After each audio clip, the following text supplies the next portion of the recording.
welcome to the podcast. Hey guys, welcome to the podcast. Hey guys, welcome to the podcast. You know what? Fuck it.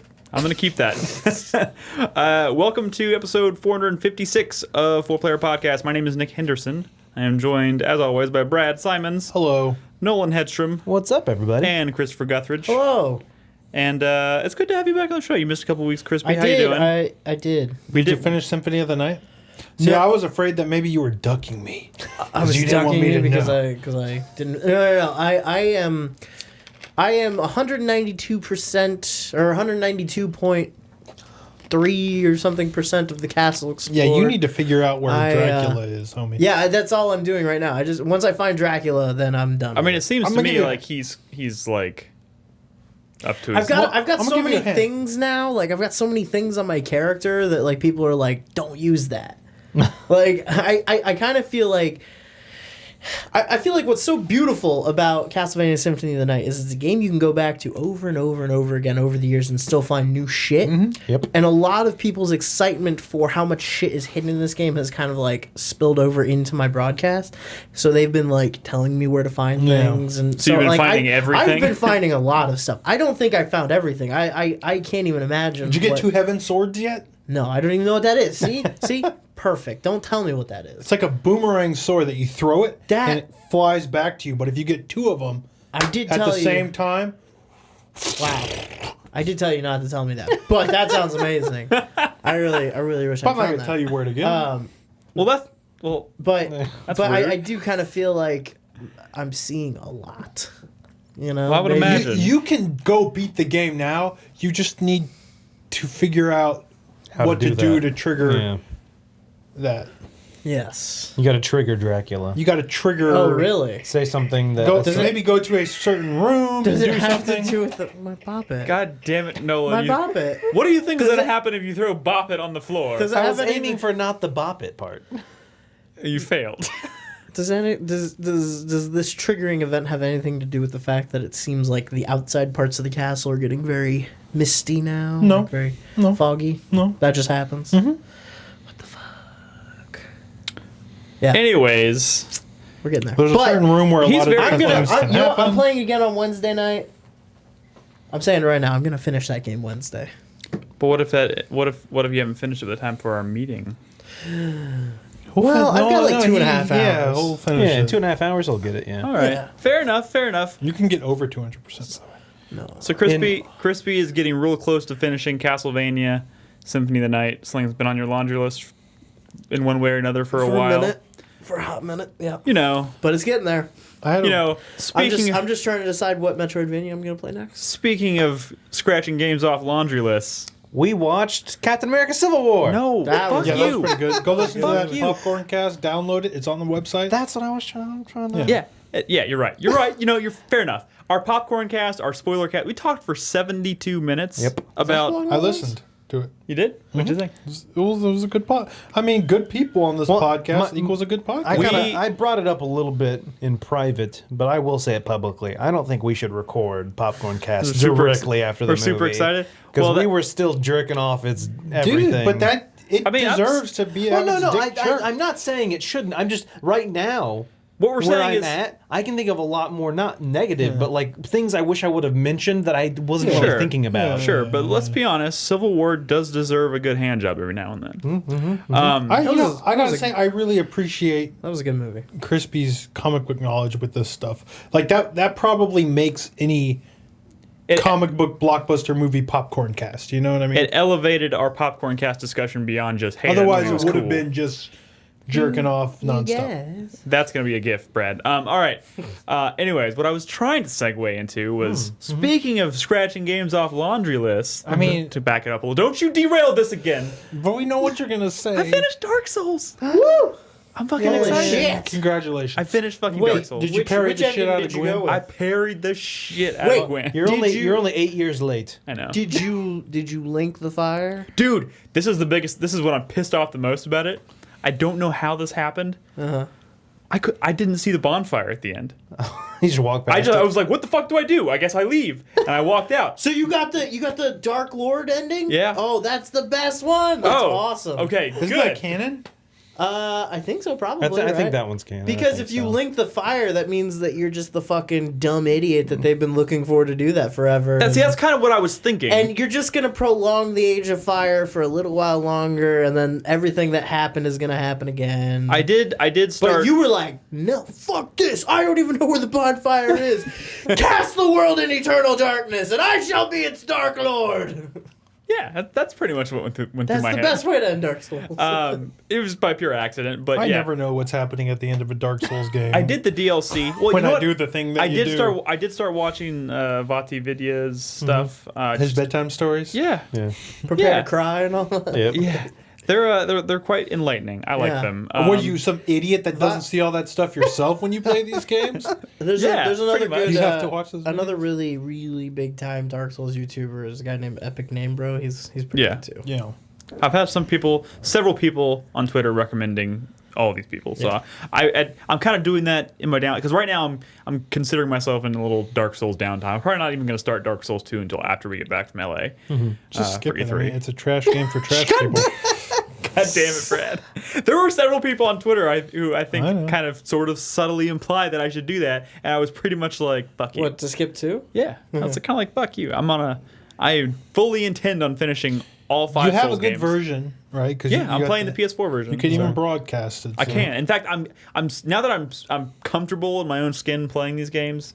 I even broadcasted Neo, for a solid 2.5, 3 hours, and like even though I was struggling with that at times, like I was still having a shit ton of fun, even though I was broadcasting it. So I'm really giving serious thought to The actually only thing, playing like, Dark Souls 2 on the feed. I honestly think Neo is more punishing than Dark Souls. Yeah, yeah. At least what I played in the demo. But even- there was definitely times where I'm not familiar with what you are talking about. Wait, with what? fuck you, Brad. You gotta be more specific. Oh, you mean Neo? Oh, Neo. Fuck you, Yeah. Brad. There were times in the demo where you what, Nolan? Dude, just like one missed swing and I'm Yeah. dead. Yeah. Just like Dark Souls, generally from like random mobs, you don't just get like insta kill. Generally, there are Yeah. definitely some that do.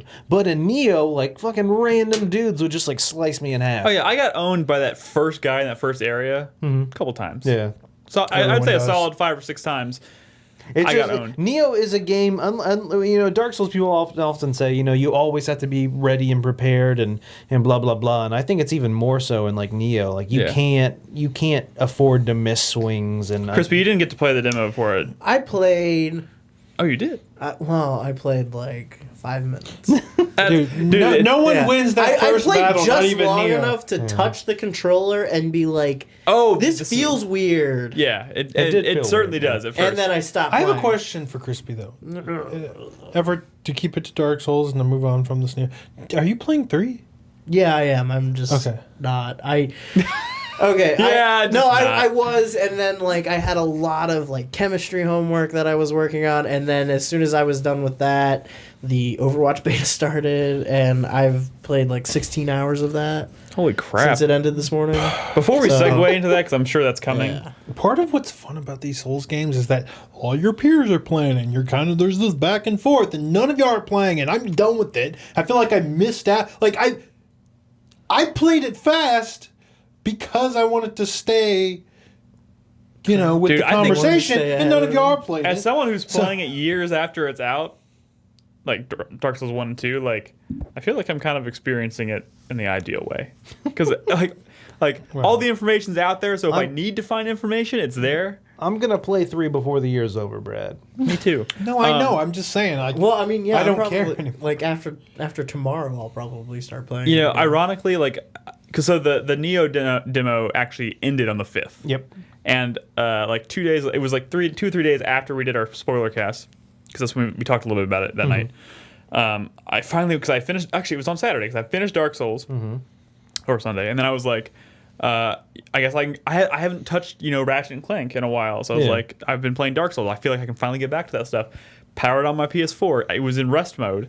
It booted back up, and the Neo demo was on. And I was like, "Oh shit!" And I opened it, and my character was there. I was like, "Oh, I can keep playing Neo." And I ran around for like 30 seconds, and then it was like, Meow. "Meow." Yeah. And it just like this demo has expired, and Go then it fuck kicked me out. And I was yourself. like, "Son of a bitch!" Did you finish Ratchet? No. But I have had 2 solid sessions since I finished Dark Souls. It's funny because I finished Dark Souls and now suddenly I feel like this weight has been lifted off my shoulders. like I feel like I can go back and finish Quantum Break. But then there's going to be like Clank. an emptiness now to the games you play. There's always a new one. Well, dude, going from Dark Souls to Ratchet and Clank, holy shit! Like, this is so insignificant. It's fucking baby game. You do kind of tend to compare everything else to like, oh well, in Dark Souls. Yeah. Like, Yeah, for sure. So I have a feeling that's gonna I be a finished running Ratchet. theme. It's fun, but How long? So I did the yeah, I mission. think you're pretty close. Well, I did the mission last night where I fought the Zoltan mother. What is her name? I don't know. Zoltron. What's the character? The little Oh, the Zircon. Mother. I fought the Zircon mother, and then I fought the space battle we were Oh following. yeah, you're close. I am. Yeah, you're getting there. Okay. Yeah. You're getting there. Yeah, because I feel like I'm getting to that point where all the levels feel kind of in-gamey. So I'm on a puzzle in that. Okay, you know what? I'll talk to you about that later. I don't even want to describe that. There's actually a puzzle in Ratchet and Clank. Oh that's God, pissing me is it off. those like laser ones where you're Clearly not. Oh no, those I love. I can do those all day long. Those. They get annoying. I'm talking about at the one where end. you're playing as Clank and you have to run through the rooms with little dudes and make the bridges. Clank stuff in this game is terrible. Oh god, that's pretty awful. Okay, anyways, I don't want to talk about Ratchet and Clank. I want to hear about Overwatch. I know, Crispy, you're not going to be. You're not going to be here for the second segment, right? no, I'm probably gonna be Gotcha. getting out early, but yes. So I do want to hear about Overwatch. Okay. What the fuck is this game? Please tell me. It's TF 2.0. Yeah, it's Team Fortress 2. Like, it is pretty much exactly Team Fortress 2. The only major difference, and it's a pretty big one, is how it handles characters. Yeah. So instead of doing like, in TF2 they do classes. So you have like a medic, you have a demo man, you have a sniper, and that's it. Like that sniper is the only sniper in the game. That medic is the only healer in the game. That engineer is the only builder in the game. Yeah. Overwatch, don't. Oh, you started it too early, Chris Davis. I gave you a timestamp, and now they're gonna see this fucking horrible gameplay right here. Oh, why are you terrible at this so game, bad. Crispy? So Overwatch, the way it does its characters is it has a roster of about 21. I think it's 21 characters. It's a lot. Yeah, Damn. and those are broken into 4 kind of general subcategories. There's your attack, your defense, your tanks, and your supports. Yeah. Supports are going to be healers, but they're also people who for instance, there's one character that can build a teleporter to help move your people up to the front line. There's another character who can, he's a healer, but he can also buff speed. He can make your team move faster if they're around him. Tanks, obviously, they absorb a lot of damage. They aren't necessarily huge damage outputters, but they take a lot of damage and they take a lot of threat from the enemy team. Yeah. Defense, that's kind of a bit more of a varied class. Some of the defense characters are like snipers. Some of them are builders. Some of them just kind of are designed to cause general mayhem, but they're not really frontline damage dealers, Yeah. And then your attack characters are your straight glass cannon DPS characters, Yeah. sending a lot of. And a lot that's of what I damage played. I downrange. only played the demo for about maybe an hour, hour and a half.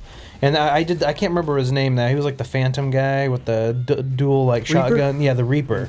And I had a lot of fun with him, but mainly, like Chrissy was saying, he does not have a lot of health. He dies pretty quickly, but if you can get it right up on someone, you can kill him real quick. Yeah, Reaper is a real pain in the ass, especially against somebody who knows his weaknesses and his strengths. Yeah. Because he's designed his abilities he has a teleport, which he can basically teleport to anywhere on the map that he has line of sight. I can see. And he also has another thing called, I think it's called Wraith Mode. Wraith Mode. He basically floats around. He doesn't take any damage, but he can't deal any damage. It's really good to get him out of a bad situation. Yeah, that's or what I possibly use it as. Is I would run up to a group of people. I would get a bunch of shots off, and right before I died, use that and run away. Yeah. And then they can't really chase me because there's other people they got to deal with. So I usually ended up getting out of it okay. So it seems like that's there's a the lot thing, of too. strategy in this Oh, game. yeah. What character you have determines whether or not you should be chasing people. You know? So yeah, the whole game, characters included, is very very situationally based. Okay, so unlike Team Fortress 2, in Team Fortress 2, people tend to gravitate towards one or two characters that they really like. Somebody who's really good at playing the medic will always play the medic. You know, somebody who's really good at playing the engineer will always want to play the engineer, and that's pretty acceptable in that game. But I feel like I didn't do that though.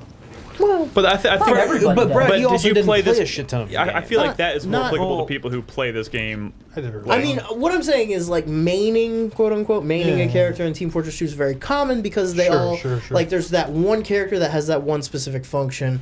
How many characters I did total were there prefer in the there? demo. Were In TF2? Yeah. There's like Nine? nine. and there's 21 in this And game. there's Yes. 21 in this game. that's There's a so lot. much. This well that's just it. In this game, it's the teams are much smaller. So in Team Fortress 2, if you're playing a game with like 12 people on your team, it's okay for like, you know, you to basically like as long as your team has like 6 of these like essential roles filled, it's okay for everyone else to kind of like fill in where they see fit, you know?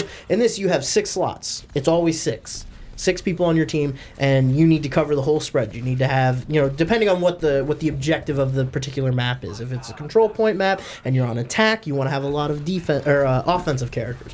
If it's a defense map or you're doing control point defense, you want to make sure you have a lot of defenders, maybe a tank or two to like break things up. By the way, this is Um, Blizzard, right? This is Blizzard, yes. Are you moving a tank through the map? Well, yeah, That's so this TF2. map is payload basically from, Yeah, from That's exactly Team what. Fortress 2. Yeah. So yeah, there's an objective. Some of them will actually start where the first half of the map is take a control point, and once you take that control point, then there's a cart that you're moving through the map from there to the end. So they kind of hybridize it a little bit.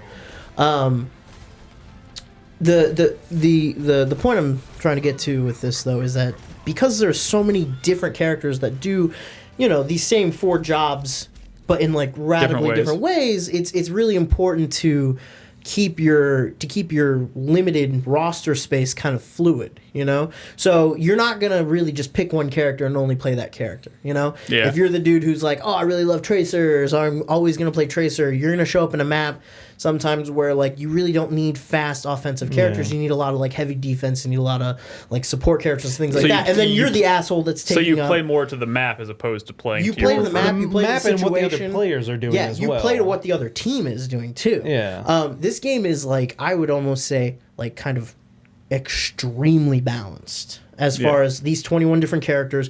They all operate very specifically. They all have very, very clearly defined strengths and weaknesses. That seems pretty And- impressive considering I bet even balancing 9 characters Oh in my the game God, is yeah. pretty crazy. Yeah. Well, and the thing But too with TF2 is eventually they got to the point where they were adding in new DLC weapons. So TF2 became very much about loadouts. It's like, oh, I'm playing a sniper, but I've got this sniper loadout. I'm playing a medic, but I've got this medic loadout. Yeah. You know, and the more they kept adding weapons to that game, the more they kept adding items to it, the less and less balanced it became, and eventually it kind of feels like they just stopped trying. Yeah. You know, they were just throwing whatever shit they could in there. But it makes sense that people would want to like have a quote unquote main. What makes because sense these is characters are, having like go-to characters for each of the Yeah, for each I of the mean, strategies. But I think that's style. gonna It's like happen if with I'm gonna time. play, if I'm playing like heavy offense, I've got a character who I'm good with. If I'm playing heavy defense, I've got a character that I'm good with. See, I think if that our is- healer if we need a healer, I've got a healer that I go to. You know? I think that is a way more appealing. Like as someone who doesn't play this genre of game very often, I feel like looking at it and knowing that I'm going to go in and I'm to be good at it, I'm going to need to find multiple characters that I'm good at who are different or good at different things as opposed to just picking one character and getting super good with that one character. I feel like that's way more appealing to me, Well, and especially that is how this game is designed. Like you have to That's be wonderful. changing your character to maintain momentum, to maintain a successful strategy. But you know, you're- for instance, you could be playing your regular, like let's say on offense you really like playing as Tracer, and Tracer's great, right? But they have something that you're having a really hard time beating, you know? yeah. You might need to switch to another character to kind of counter that. I was going to say a Bastion, but I think Tracer's actually pretty good against Bastion. Bastion's this big robot that can turn into a turret, and he deals a fuck ton of damage as a turret, and if a Bastion player digs in somewhere where it's really hard to get to him, he is just a fucking Unstoppable. pain in the ass. But he does have a giant glowing light on his back that if you shoot it like twice, it kills him. So for Bastion, it's all about a character that can zip by him really quickly and get him from behind. Tracer's actually really good at The that. names of all these characters are making it really hard to understand what people are talking about these days. that is the thing. Like as opposed to Team Fortress 2, where it's like pyro and medic. Yeah. Exactly. Those people are talking about Bastion and Tracer and Shen. Well, okay, so those are just words and get names of games. And so here's one thing I wanted to talk about just in relation to this game. This is purely from an outsider's perspective. I haven't really paid much attention to this since it was announced and all this stuff. And I don't even have much of a history playing Blizzard games, but the one thing that struck me about this game, the one thing that probably made me like kind of shrug this game off at first was its name. Overwatch? And it's a terrible name. It's a terrible name. And I mean it's a terrible name in that there's so many games that I feel like are like Overstrike, Not just that, but Overwatch is a thing that's in multiple games as well. Yeah, as a Overwatch thing you do in the game. Yeah. I don't really understand the context of the name. It's like calling a game cover. So, I mean, for me, it was more of like I'm gonna get this game forever confused with Overstrike, and Baywatch.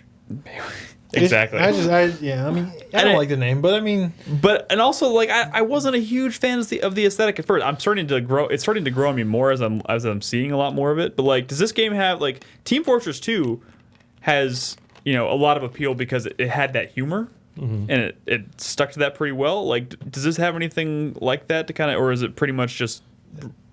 It has sexy animations. Yeah, it's okay. So before we got off on the whole Overwatch name tangent, it is the game does have a lot of personality, if that's what you're asking. Yeah. Yes.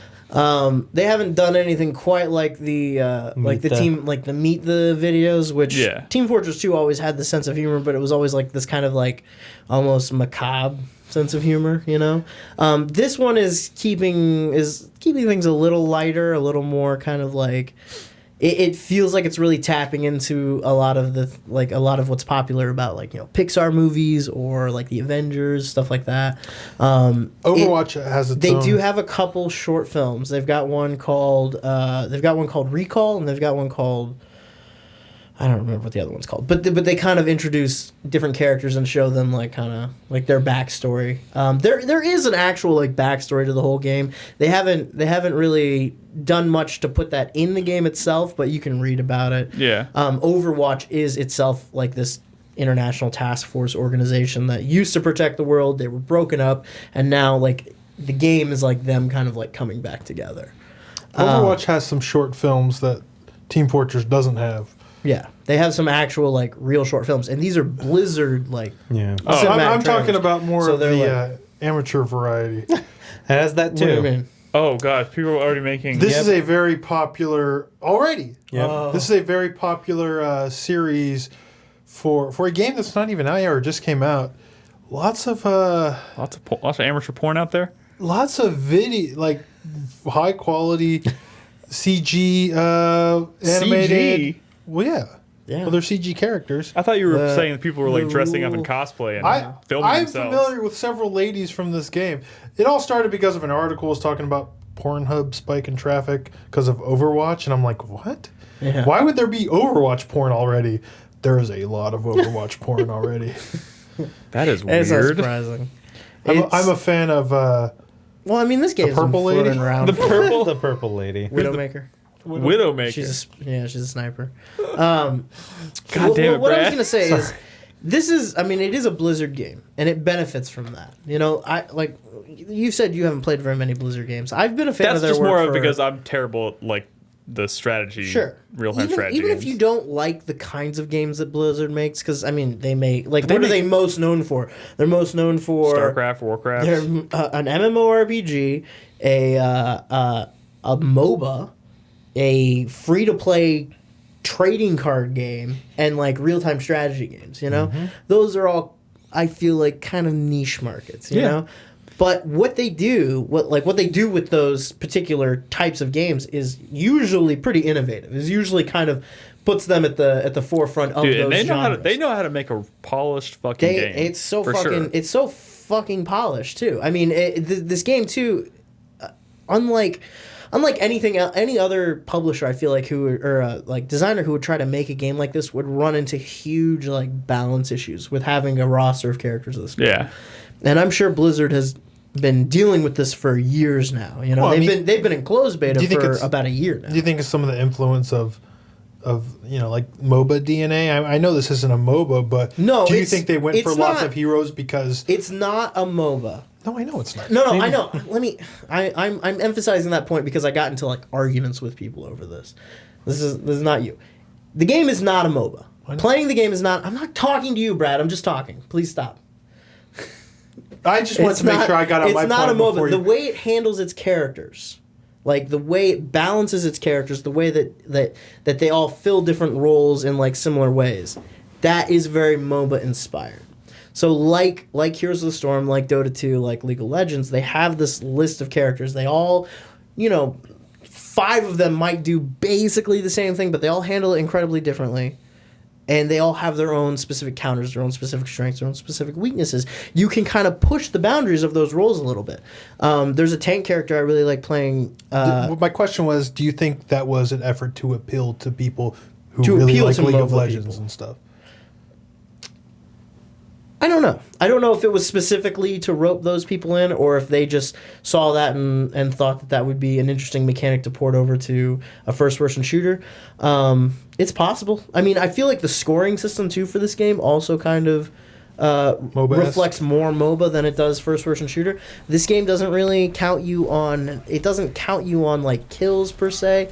Any like, kill that you're involved in, whether or not you're healing somebody who makes the kill, you throw down some damage that ends up getting that person killed, like, whatever. It doesn't matter. It counts as an elimination, and you get a point for it. Yeah. The other reason there might be a lot of heroes is because, people forget, but this started out as an MMO.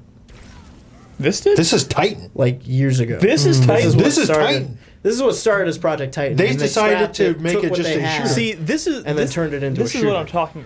Oh man. But go ahead, Crispy. I just wanted people. That kind of. I hear no one talking about that aspect. Well, it's yeah.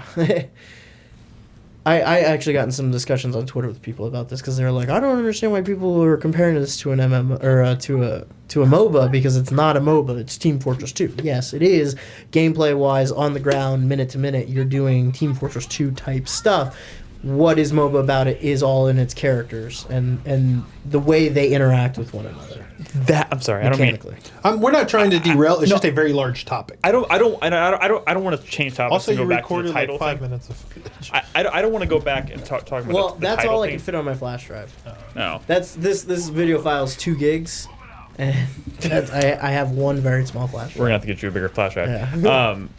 I don't want to go back and talk about the title thing again, but I just realized someone in chat said this, and it made me realize like the game. The reason I haven't been my brain literally switched off paying attention to this game is because I've been getting it confused in my head with Battleborn. Yeah, there was a couple of times early on when I got the two confused. Battleborn is more of a straight up like first person MOBA hybrid. Yeah. Battleborn is like you and a group of players versus another group of players, and the big emphasis is on like pushing minions. Monday you have Night like Combat. lanes and shit like that. That is actually like a MOBA. This gets compared to that because they're both coming out at the same time. They both feature like this cast of like inventive, creative, distinct characters. I also just think from like at first glance, if you don't kind of cartoony look. Yeah, aesthetically speaking, if you don't spend a lot of time with either one of them, it's probably easy to get them. Maybe I'm a little confused, biased. but Maybe I'm a little biased. I think Battleborn.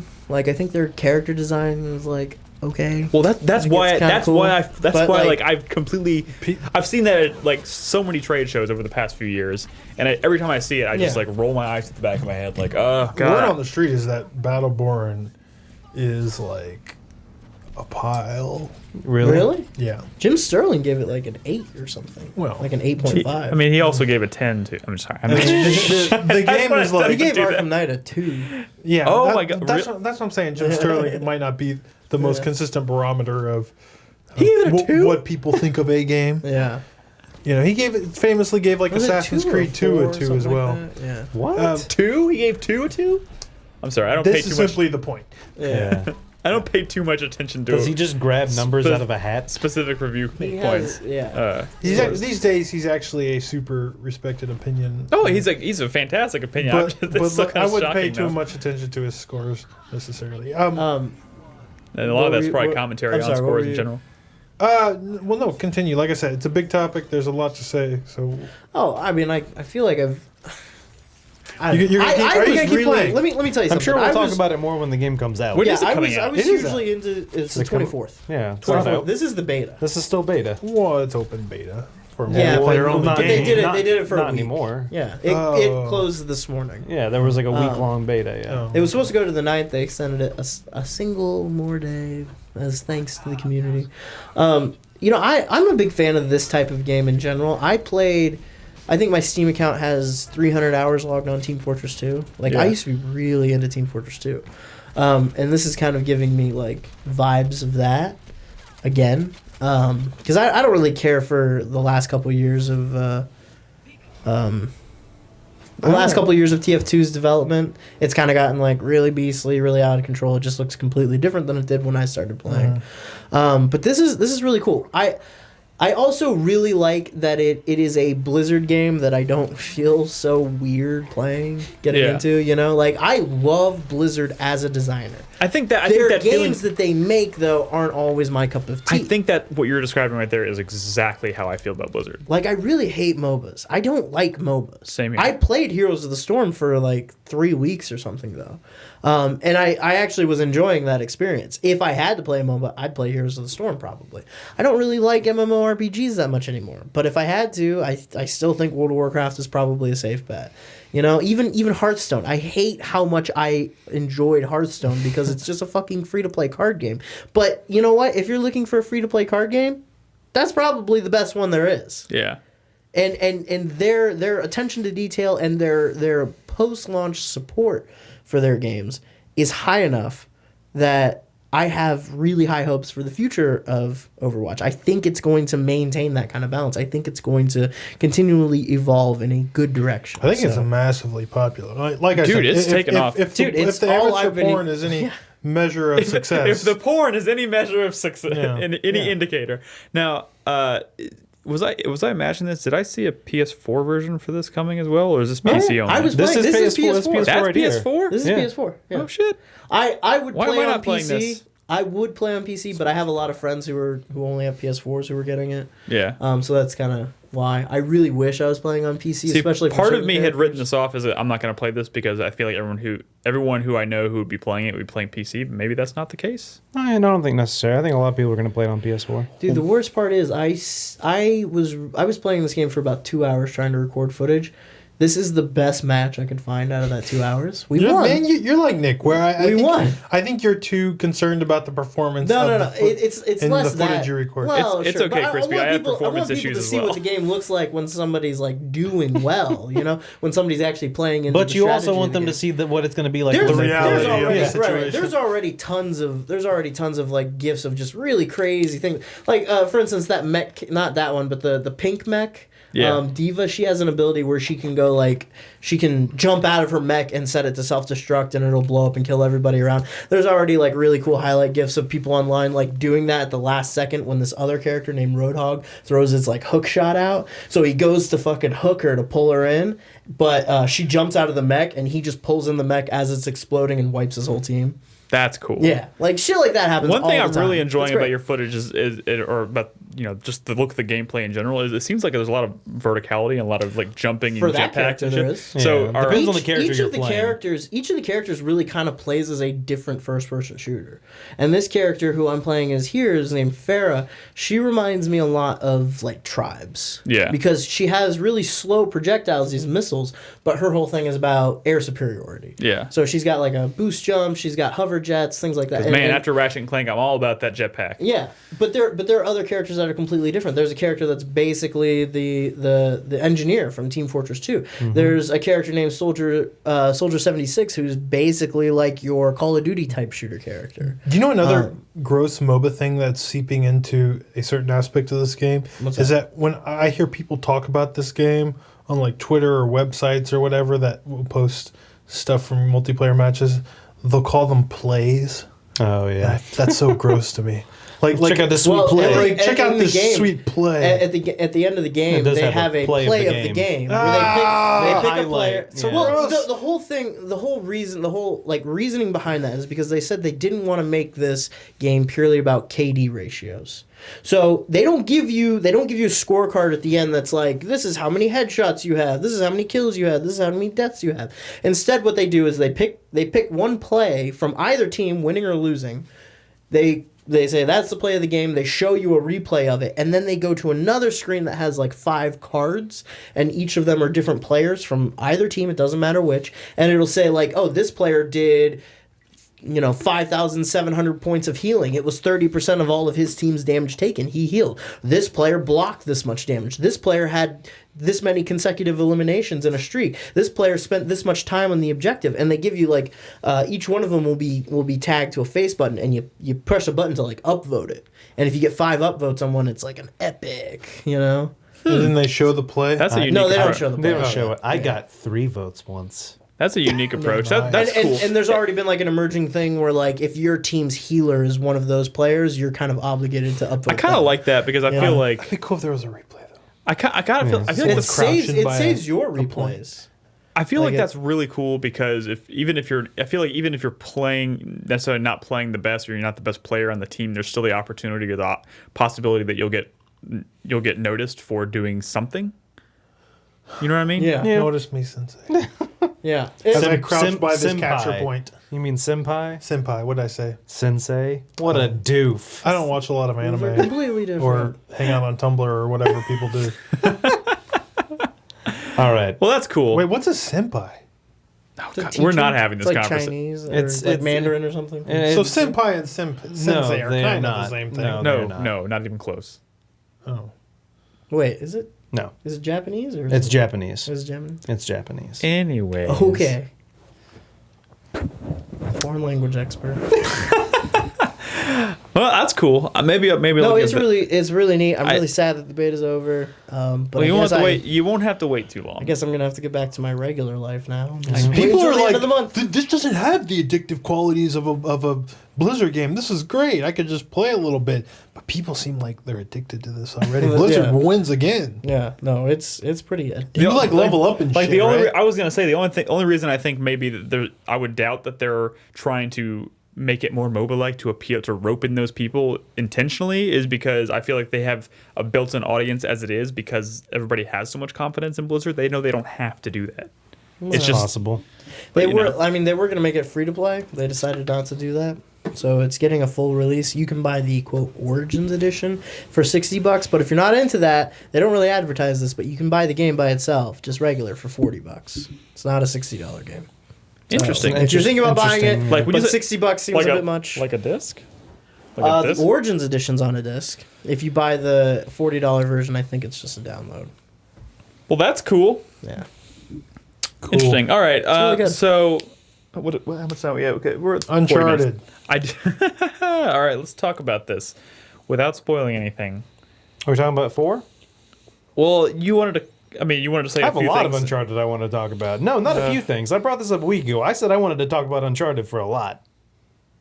All right. Well, should we open with the new one? Well, since you've played the most Uncharted, We what could do you just do want it sequentially. You've already chronologically. talked about Uncharted 1. I brought it up. Well, last time we talked, he was in the middle of 3. Yeah, you had already finished 2 of them. Yeah, And and, you were I like- said I don't want to talk about it till I finish all 3, and then I want to talk about all 3 of them. That's Okay. what I said. All right, let's hear it. You Uncharted. said you'd get back to me on 3, and I would like. Yeah. How about So let's just Maybe talk we'll about save it. Uncharted 4 for after the break. Sure. So I went back and I did play through the Nathan Drake collection, which is the what's the word I'm looking for? The HD remakes, I guess. Remastered, thank you, of Uncharted 1 through 3. Anytime, Chris Davis. Anytime. Waiting. Just waiting. I've been curious to see footage of this. Yeah, no, wait, so you haven't played the games at all, or? No, I mean I've played it. I haven't played the Nathan Drake collection. Okay. So Well, yeah, well, that's the. I mean, so it's 60 frames a second. You know, they redid all the textures and So everything. And, look at this. the First models. 5 seconds of this footage, Crispy, is Nolan rolling into a rock and trying to aim through it. Well, this is. I didn't really use. I just loaded up a random chapter, and I never really used the sniper rifle in this game. And it wasn't until because I had recently I played 1, 2, and then 3, and then I went back to 1, and oh my god, like 2 and 3 had so many improvements over the first one. Dude, I'm telling you right now, it's pretty crazy. I don't think I could go back and play Uncharted 1 if I tried. I mean, you definitely could.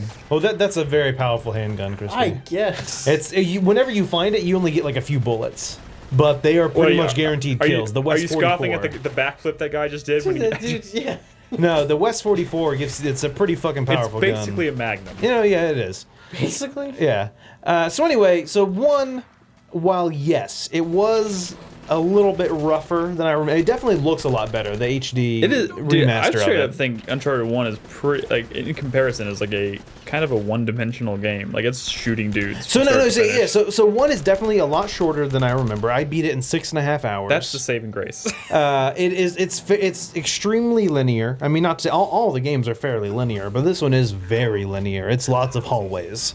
Filled with dudes. Usually filled with dudes, but I mean there definitely is quite a few puzzles in the game. You know, you come across some puzzle things, and like all the other games in the Uncharted franchise, and I've already seen in 4. You know, Drake pulls out his notebook, his journal, and you know, oh, I wrote something down about this. And you know, have like clues or whatever that to help you solve a particular puzzle. But one thing I do like about these games is that the journal isn't always there to help you solve a puzzle. You can flip through the journal and see the notes that Drake takes along the game. Like as the game progresses, he'll make notes and he'll add pictures and stuff, and you can actually look back at previous things you've done in the game, which is Really kind of nice. Like pictures, too. yeah, like jot down little funny things that happened here and there. But yeah, so 1 is, and I will say that I played all 3 of these games on Crushing. I actually platinumed all 3 of them because I felt like it. I don't know. Because after I finished all 3 on Crushing, I was like, well, I have like 2 trophies left. I'm just gonna platinum this game. Good God. So yeah, but so yeah, 1 I definitely liked.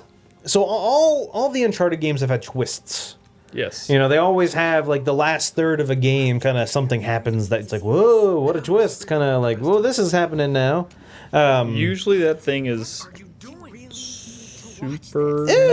It's usually some kind of supernatural, kind of weird. It usually takes a left turn. Well, I don't even know if I want to say left turn. Left turn implies bad. It takes a turn. No, it doesn't. Does No, it? yeah, I don't think left turn implies bad. A bad turn implies bad. Yeah, it you're going one way and then it just turns off and goes another way is what always ends up happening in these games. And this one has, you know, at the end of the game you have the creatures or whatever that kind of change the gameplay. You're no longer shooting dudes all the time. Dude, you know? of all the twists in Uncharted, I feel like 1 had, honestly, even though 1 is my least favorite by far, I think it has probably the most interesting twist at the end of it.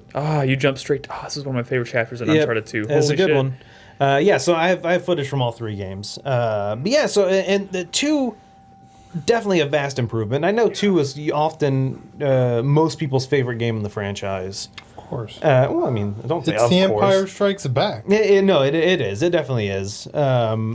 Like, honestly, like the jump in quality is comparable. I'd say going from A New Hope to Empire Strikes Oh no, Back. definitely, and it's crazy. one of the. I mean, that was Naughty Dog's first game on the PS3, Uncharted, and it definitely at the time it looked great. But then it was similar to how Uncharted 4 looks on the PS4 compared to like The Last of Us or something. Yeah. Once they learn the hardware and they better understand how to use it, the leap in just how good the game plays and looks and controls and the mechanics just way better. Like I was saying, like in 1, I had so many issues with guns, like the sniper rifle. Whenever you pull it up, it automatically goes into the crosshairs. Whereas Yeah. in this, like it doesn't. You just kind of you zoom in a little bit, and then you can pull up the scope when you want to. This game just has so many more environments than 1 did. 1 was you're in a jungle, then you're in some buildings. Well, yeah, then maybe Uncharted you're 2 back in the is jungle. a globe-trotting game. Yeah, Well, 2 and 3 are globe-trotters. Yeah, 'cause both games you do globe-trotting. 1 takes place all in the same jungle, right? On the same kind of like island. Yeah. Yeah, pretty much. Well, I mean, you do. Sorry, the first area is on one island, then you fly to another island that looks exactly the same. Yeah. But yeah, in this one, you're looking for Shambhala or Shangri-La. And so yeah, you go to the Himalayas, and there's this. I loved this area. The exploration in 2 was so much more fun than it was in 1. Like you said, 1 was definitely about shooting dudes, and while there's definitely plenty of dudes you're shooting in 2, like just the exploring of the environments, the traversal, the stuff like that is really well done. And it has a little bit of that Tomb Raider feel. That, like, where am I going next? Yeah, right, kind Brad? of. Sure. Yeah. And one of the things that I've always liked about the Uncharted franchise is while it does kind of give you a very obvious this is the way you're supposed to go, I think they still do it very well. That it's kind of like that typical handhold in the rocks that you can see, but it's not so obvious like some other games where they like make things glow, or something like Mirror's Edge where everything you can interact with is red. Yeah. I think this game handles it very well.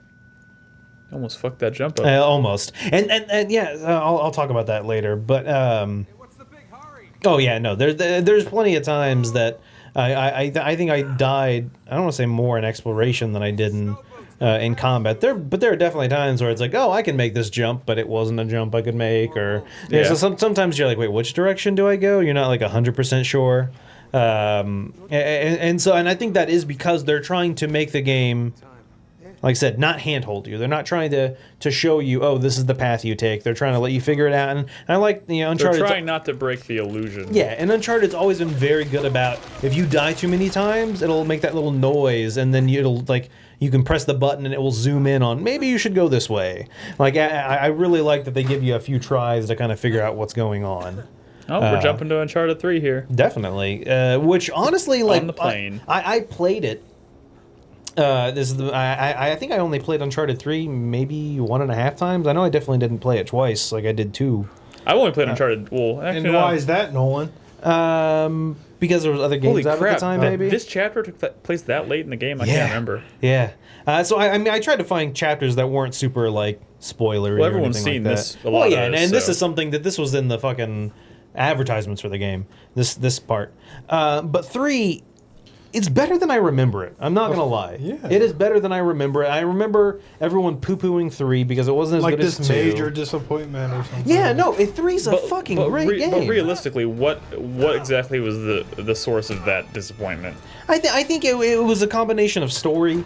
Early on, there was also control issues that they later patched. Okay, I guess I might not have had that issue then because I played the remastered. Oh, yeah, of course. This is so Indiana Jones. Oh my god, right? So good. But yeah, no. So I loved, and I guess a lot of the issues with 3 were also that kind of that fake out at the end that people were like, oh, I don't want to spoil. What that don't was. Spoil it. I'll fire people or whatever. Well, not that. I'm talking about before that. Yeah, the story thing. Oh. Yeah, when they kind of redid something they've done before, and so all 3 Uncharted games definitely do take similar beats. Like they kind of have like a very similarity, like story elements that will happen. Lots in each of emotional bullets. Yeah, definitely emotional bullets. Definitely like the whole love interest thing. They do share some of the same patterns, and I'm even noticing in the newer one that they're still kind of doing a few familiar things. I'm not going to knock them on it just because I mean it's still a good game. I don't know if that's going outside their comfort zone or what. This shit right here that we're watching. And that's what I wanted to talk about. Is I think 3 had the best fucking set pieces. In all honesty, like this, there was the cruise ship. All of these environments that like. The way the environment's changing while you're interacting with it, the tipping cruise ship, this like crashing plane. Like I think 3 had the best set pieces. Dude, I mean honestly, like what people go to Uncharted for, like I mean, it's got great characters, but like what people are probably most interested to see when a new Uncharted game comes out is how are they going to top the set pieces. Oh, definitely, and that's one of the things 2 that set the bar. I'm looking so forward to high. the most in 4. Yeah, is I'm sure that given the better technology, the more time they've spent with the series, I think 4 will probably have some great stuff too. Without a doubt. Yeah. But yeah, so I mean, Nathan Drake Collection, if you haven't played the Uncharted games, I know at least one person that hasn't, I think it's definitely worth checking out. Just skip 1. fun. Stop looking at me like that. I would maybe skip one. Watch Really? a movie. I mean, I guess. Yeah, I guess if you could watch like a YouTube video that kind of summarizes one, I guess that would be fine. Like honestly, like after having experienced 2 and 3, We'll play it on easy. it's like Uncharted 1 is worth playing, but at the same time, the repetitiveness of the shootouts in 1 can be perhaps be irreparable to like your impression of the series before you even have a chance to get to the good stuff. I think Brad has a good point of like play it on easy. Yeah. You could even if you wanted. I think you have to have beaten the game to play it on Explorer mode. But I'll give you a save file because like Bernadette, she actually loves these games and she always watched me play them. But she actually now has beaten, I definitely 1 and 2. I think she was beating 3 today, like close to the end of it, because I beat them on crushing, so it unlocked like the Explorer mode and unlimited ammo and stuff like that. What so is Explorer mode? It's just kind of the guys take less hits and you take more, like you can take more damage. It's kind of just makes the game, because that was one of the big issues with 1 was it's a very punishing game. Like there's lots of dudes, they shoot at you with a lot of bullets and you die in combat a lot. This is silly. Oh yeah, Did it's very Drake think silly. he was dead when that happened? probably. Because surely he had to think that, well, I'm going to die now because there's no Probably. way I'm going to find a crate flying through the air to grab onto. Yeah, I mean maybe the sand would break his fall. And so J52 does have a point, and that he actually brought that up to me, and I actually found that I don't want to say crushing was easier than easy, because I started the game out on easy just to kind of run through it. Crushing's easier. Well, hold on. It's because the enemy AI, it won't move. They'll just hide behind cover, because the AI is kind of stupider. And so if they're always behind cover, it's hard to shoot them. Yeah. And so when they're on crushing, they'll advance on you more, which brings them out of cover, which lets you then shoot them. That makes sense. Yeah, so I don't know. Do whatever you want, but I mean, you could. One of the funniest things about these games is after you beat them, you can play on like with no gravity, and that's just a lot of fun because when you shoot dudes, they'll like go flying. And one of the things was in 3, there's a part where there's 2 boats driving next to each other, and there's guys swinging on ropes across, and I would shoot them as they're swinging, and their bodies would just keep just going. It's actually a lot of fun, just after like replaying the game. But yeah, I definitely enjoyed replaying these, especially I was able to finish them all before 4. Yeah, and we're going to talk But about what's 4. the secret best Uncharted game? I playing. can quickly go over the secret best Fortune Hunter Uncharted game, which actually just came out the other day. You didn't play Golden Abyss, did you? I never I played did. Golden Man, you Abyss. should have played it. I never had a Vita. I'm the bigger fan. Uncharted Fortune You're not Hunter missing anything. is a mobile game that just came out in the same vein as Lara Croft Go and Hitman Go. It's a top-down kind of puzzle game. Not made by the same guy. Correct. Not the same company. It's just Well, of they course, they that's Square Enix. they clearly saw something was working, and so forgive the kind of the poopy frame rate on this. It's hard to capture mobile games. I have this on my Android on my Chromecast, and I'm like, Jesus. I'm like sharing You're the screen. screen capping Yeah, this? I'm screen. Oh my Yeah. So it is a lot smoother on your phone, and I've beaten it. This game, it took me quite a while. I think it came out a little over a week ago, and I kind of played it over the weekend.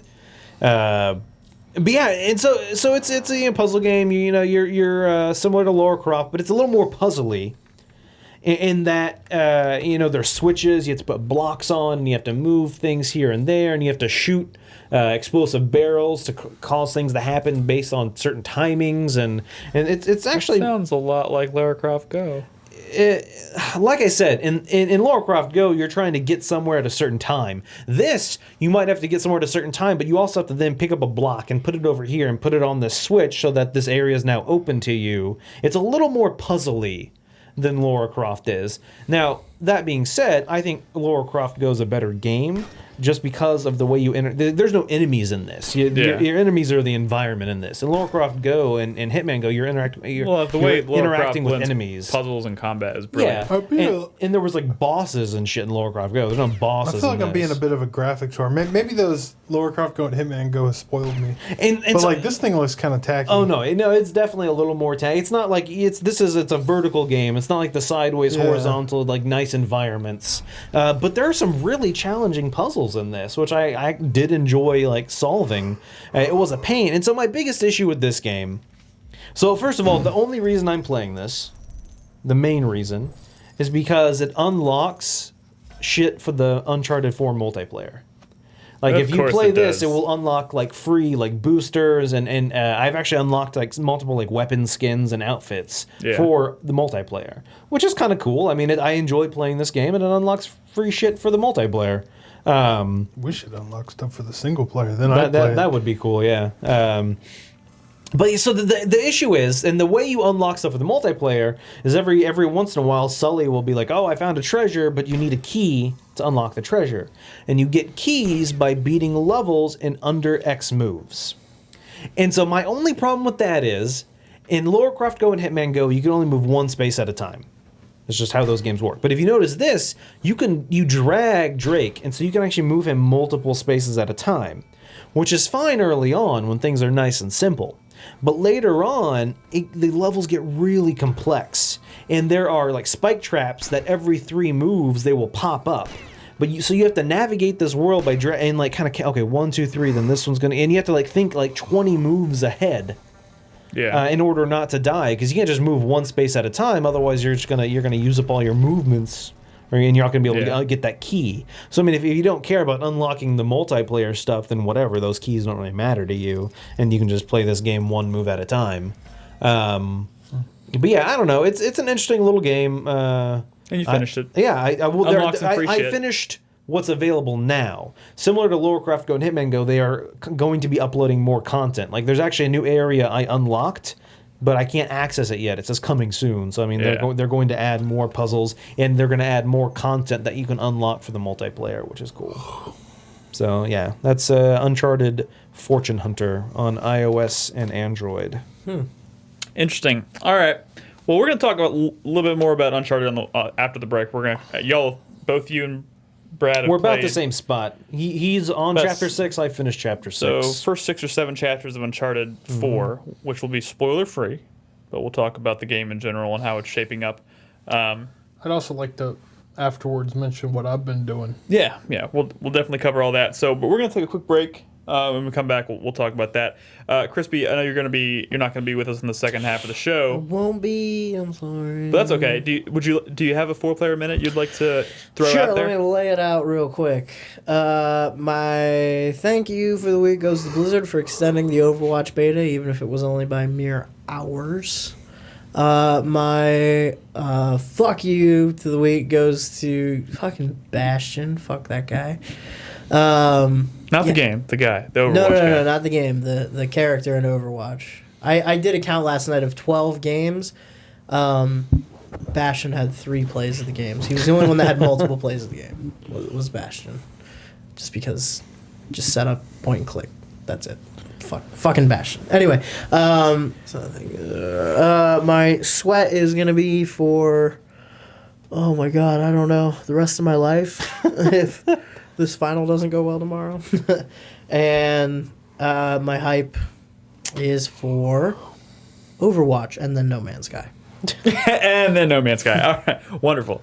Well, thank you for being here, Crispy. I know you have things you got to take care of tonight, but we'll see you again next week. Thanks for having me, guys. Of course. I promise next week I will be here for the whole time. Go, buddy. Well, we will miss you. All right. Well, we're gonna and I'm gonna beat Castlevania Symphony of the Night tomorrow night. So wonderful. So go. join Check that Crispy out. tomorrow night on the 4pp.tv for that. We're gonna take a quick break. When we come back, we'll continue talking a little bit about Uncharted, a few other things we've been playing, do news, and all that good stuff. So I guess don't leave. We'll be here, except for Crispy. You can leave.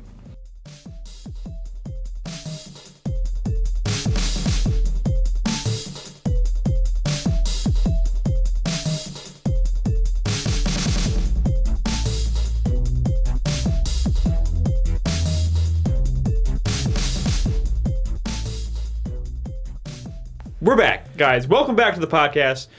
Crispy had to step out this week. Christopher Davis is sitting in for the second half of the show. Thank you for being here, Christopher. I can be here. And you are here. Yeah. Wonderful. Tell us about the division. I'm just kidding. I can talk about the division. No! I don't have footage, No, unfortunately. you can't. I don't. Well, I guess we should go right into Uncharted 4. Probably should. Uncharted 4. Let me preface this with anyone who is in chat. Wait, real quick. By the way, Zerby, if you said my name at PAX and I looked and I completely ignored you, I probably didn't actually see you. My apologies.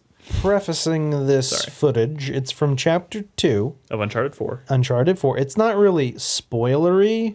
Nothing really happens. It's me walking around a lot at a prison. Okay. So if you're not super worried about spoilers, I think I chose the least spoilery thing. Holy God! Look! Oh my God! This is so spoilery. Yeah, that is a younger. Yeah, it's this is in the Younger past. Drake. It's like a Well, flashback. now I know it's a flashback. Whatever. Anyway, Uncharted 4. Brad and I have played. I played about 3 hours. Brad maybe 2.5, something like that. A pretty good chunk of the beginning of the game. They've changed some things. Some of the mechanics are a little bit different. Apparently now, I'm trying to. Trying to think. Are you the best trying way that to talk hard to about not this game. spoiler? No, I'm not. Not that I'm trying to not spoiler things. So similar to other Uncharted games, they kind of Tarantino it a little bit. Like everything's out of order and they're jumping around and stuff like that for story's sake, you know, getting your suspense up and then doing like a jump to some other set and Builds dramatic tension that way. And that's become kind of a set piece in the Uncharted games. This is essentially a tutorial of teaching me how to fight. Pretty freaking brutal. Yeah, very similar Uncharted combat, punching and countering. Super realistic pit stains. Oh yeah, well yeah, that happens. But I like how the camera pulls in for each punch. So that's what I want to talk about. Is they definitely have improved just on even the smallest things in this game. There's just so many they learned a lot from The Last of Us.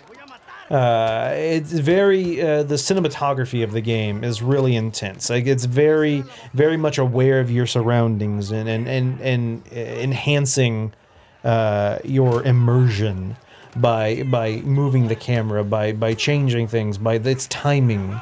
It's very well done. Cutscenes like this are very much a movie of sorts. If the way they're filmed, you would Quote say, unquote, yeah. But yeah, so Brad, do you have any opinions that you would want to? I mean, I'm on the 6th chapter. I mean, all I'll say is that, this is a game that's taken its time. It starts real slow. Oh yeah, no, very, In fact, very much. from what I've been hearing, other people who've played more of the game, a lot of talk has been that the game really starts to pick up around chapter 7. There's multiple chapters of just exposition, and that's what I want to say. Like right now, around. I'm on chapter 7. The title chapter 7 just popped up. It really doesn't feel like Uncharted yet. Yeah, like it still feels like it's kind of setting up. It's setting up what this game is going to be still. And if you think in 1. That entire first segment on the island, going to the U-boat, finding the doubloon, that's kind of like setting up the game. But that's like the first chapter. And now maybe 2 out. chapters. And then all of a sudden the game takes off. I think I just kind of learned what my goal is going to be in this game. Yeah. Like it takes its time setting things up, but that's not bad because everything I've played so far has been good. Like I don't think there's been a single segment that I've been like, man, I don't really like that. Like I've been enjoying it. I've been enjoying the storytelling, the exposition. Like setup is super important. Like, can you imagine The Last of Us if it didn't have that first chapter? It would be a completely different game. Like I notoriously did not have much fun. Oh, well, you're talking about the very first chapter. the very first chapter. But even Last of Us takes a while.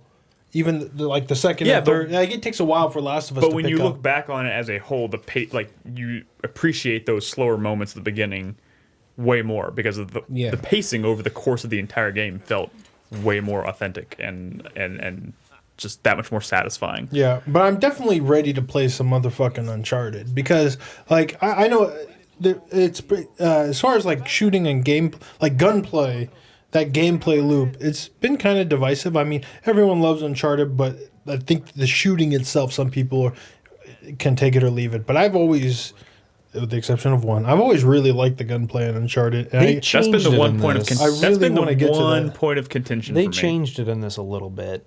I just want to see some dudes flanking. Okay, so I'm gotten to that part. But I'm just saying in terms the aim assist seems to be a little bit stronger. Oh, I turned it off. Okay. But it still seems to have a little bit of a snap. Like if you're aiming just to the left of their head, it's kind of what game did that really like heavily? Like where if you aim like just to the left of someone's head and then let down your gun and then pull it up again, it'll like Red Dead. Red Dead was really, really heavy aim assist where if you were close to someone's head, you would just release the gun, pull the gun back up, and it would right on their head. But that allowed you to like boom, boom, boom, boom. Like, This game seems to do that a little bit, not as much as Red Dead, but there's definitely seems to be a little more. I felt my crosshairs moving a little bit on their own.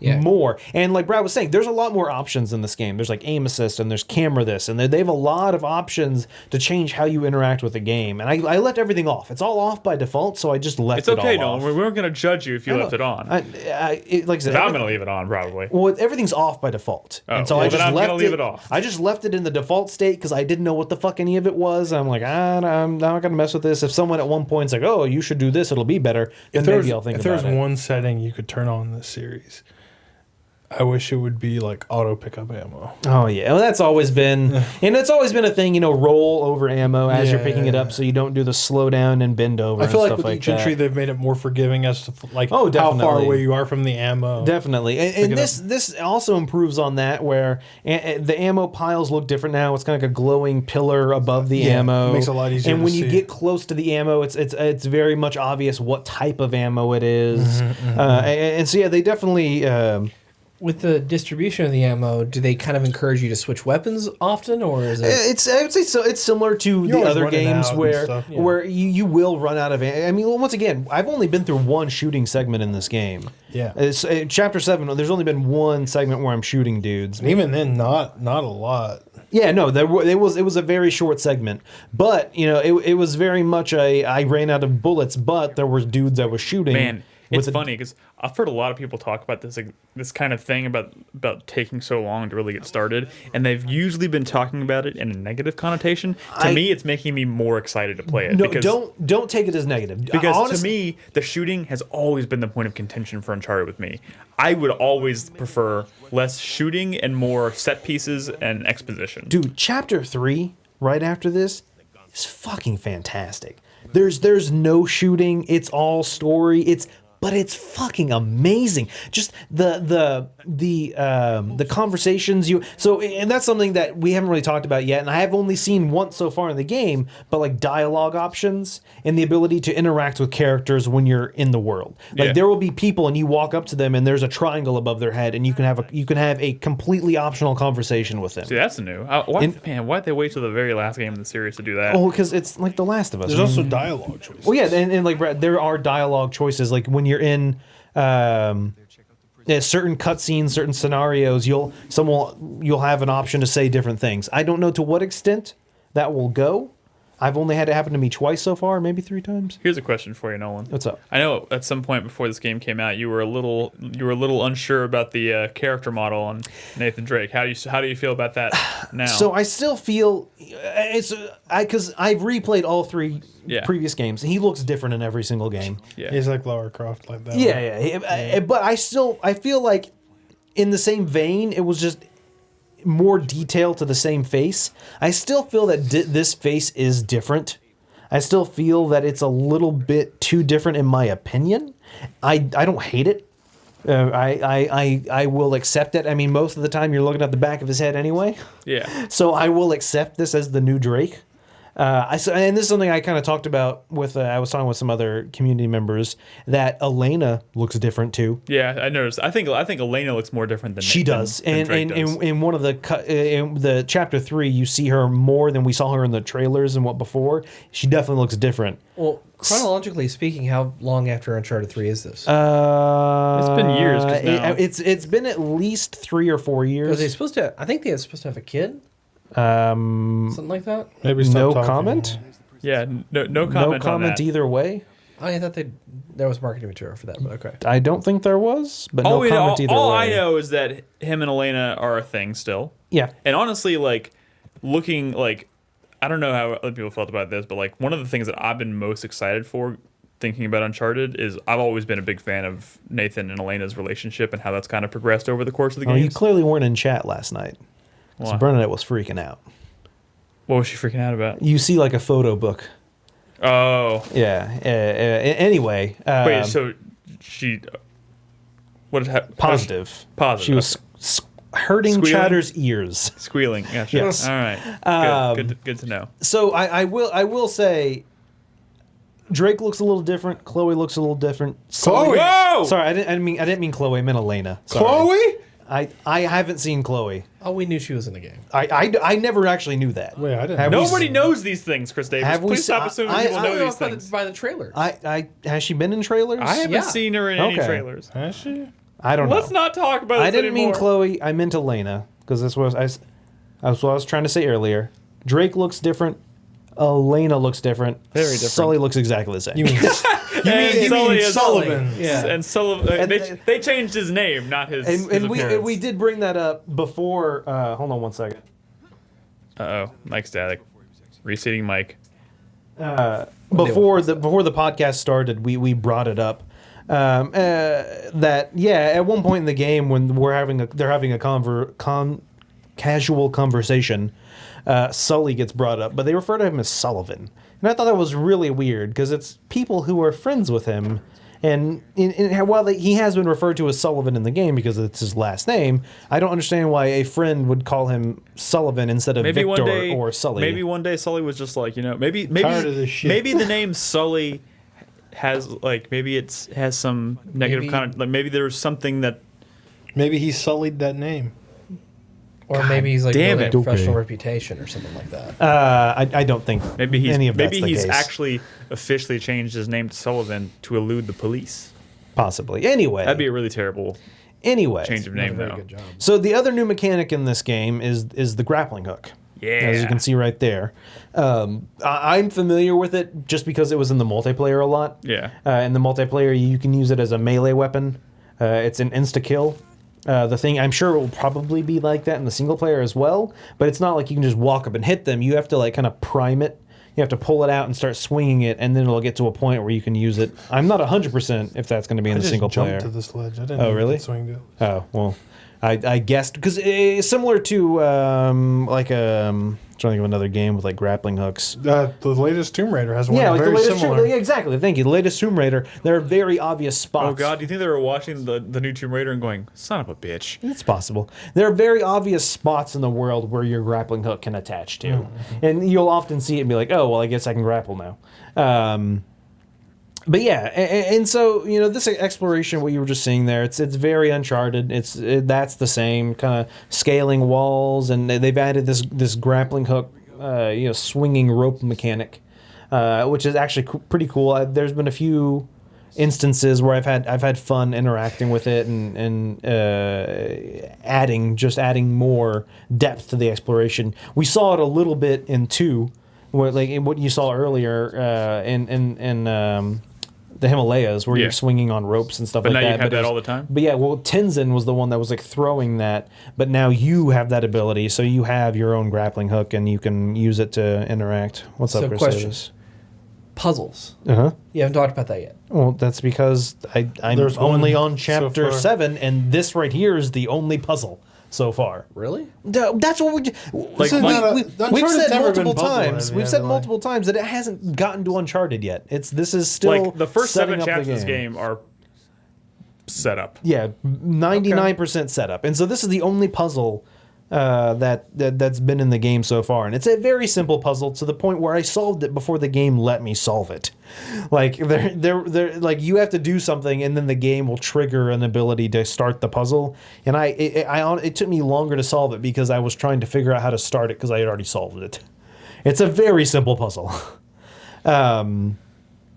But yeah, no, and so yeah, Uncharted's have never Play been. Zelda if you want puzzles. That's true. Chris Davis. This is not the series Uncharted's for have puzzles. never been super No, puzzly. I do remember one mean- puzzle from, was that 3 where you were in that giant room and it had that like pyramid that was like upside down and you were like That- spinning it and climbing on it? That was 2, I think. Are you Well, talking? there was also the 1 and 2. Are you talking about the 1 and 2 with the 3 spikes and you had to lower them, you had to collapse them together and they went down? No.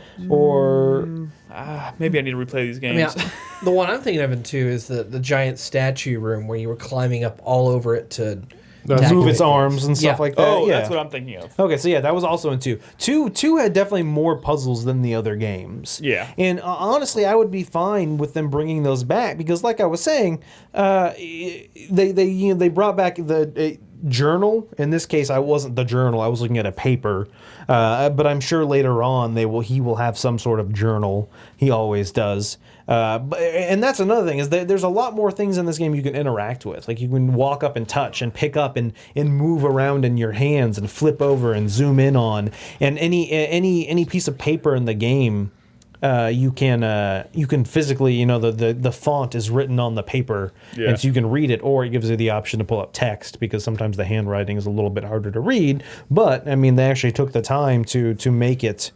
To actually model all that shit. Everything's modeled out, and it's like Brad was saying, a lot of time, a lot of effort, a lot has gone into this. I fucked this up, but that's okay. Checkpointing is very forgiving. And so that's another thing. If they've definitely improved the checkpointing, and that was one of my biggest problems with I think definitely 1, but also 2. Had some issues, and even 3, honestly, because I replayed all of them on Crushing, so I did die here and there, and the checkpointing in those games was not great. Like sometimes you have to. I can remember one specific example. In 3, when you're on you're kind of like a ship graveyard. Yeah. You're on a ship and you fight a bunch of dudes, and then you scale your way out of that, and you have to scale across some big thing and swing a rope and land on a thing, and then there's kind of like a mini cutscene. And then you go outside, and you have to do more scaling. And I missed a jump. It took me all the way fucking back to before that cutscene, before I had and like, what the fuck is this? I think I had a lot of problems in that shipyard too with that same problem. Yeah. And so I've only died a couple times in this game, but I will say that when that's happened, the checkpointing's put me pretty much right back where I needed to be. Like it does not. Good. You don't have to replay a bunch of shit. This is not the kind of game you want to punish people with bad checkpointing, because so much of this game is just experiencing that like the momentum of like exploration, keeping and momentum going, and moving through the story is super important in this. So like bad checkpointing could just fucking kill it. And that's another thing I'll say is if you'll notice when he swings on the rope or whatever, he'll like reach his hand out, which is something they've added, and it's so subtle to this game. But in previous games, sometimes you'd think you would make a jump and you'd miss it. Yeah. In this game, if he's ever reaching out, he will make the jump. If he's not reaching, he won't make the jump. Well, that's good to know. Which is a really cool subtle thing that they added. And there's a comment on the game, it mentions it when you're in like kind of the earlier sections, like in the tutorial kind of, that, hey, by the way, if he's reaching, he'll make the jump. I mean, and at least in Uncharted 2, I don't remember if they did in Uncharted 1, but he would reach out when he's climbing a ledge. When you're climbing something, yeah. And so I guess it's just natural extension of that. Yeah, it definitely was. 1 didn't have it, 2 did, 3 did, this does too. And you if you would look back on this footage, you'll see it as well. That yeah, when you're scaling a wall, if you lean your stick in the direction where you can go, he will reach if he can make the jump, the leap. But yeah, so 3 hours in, I'm loving every minute of it so far. It seems it's getting a lot of positive praise. No, So. definitely. I'm not going to say it's the best game in the world yet because I think MGS was saying earlier in chat there's like 23 chapters. Yeah. So I'm maybe close to. I don't know how long the chapters are. I think it's gonna be. It looks like it's probably gonna be a lot of. The game seems to me so far like it's going to be backloaded. Oh no, definitely. I'm pretty sure it's going to be backloaded. I'm actually a little worried that subsequent playthroughs, those first half dozen chapters could maybe feel a little tedious. It could be like something like this, and that's why I chose this chapter. Yeah. It's actually a very slow chapter. You don't have a lot of control. There, like I said, going back, I beat Uncharted 1 in 6.5 hours. But that's because if you know what you're doing, you can just run through an area. Yeah. Whereas this, it kind of slows you down. There's not like really cut scenes per se that you can skip. It's more of a... just because it's all in engine, so pretty much so far. I don't know if any of them have been pre-rendered. Yeah. But yeah, I don't know. I'm enjoying it. Well, we'll talk more about it next week. So at that point, most of us will probably have finished. Yeah, it by I'm 99% sure I'll be done with it by next week. Yeah, and in fact, I'm probably just gonna poop sock it this weekend. You'll probably beat it for Sunday. Probably, yeah. He'll Can I probably talk beat it tonight. a little bit about what I've been doing? I have not brought a game to this conversation because I've been doing this thing that I've called it a triathlon, and that's somewhat not genuine because it's not really a triathlon. There's no actual physical exercise involved. I've started a lot of games this year, and I've only finished a handful of them. So what I've been doing is creating broadcasts where I break up every game that I have not finished into a tiny piece. And I'm just checking them off like a checklist. Like, for example, 10 puzzles in The Witness.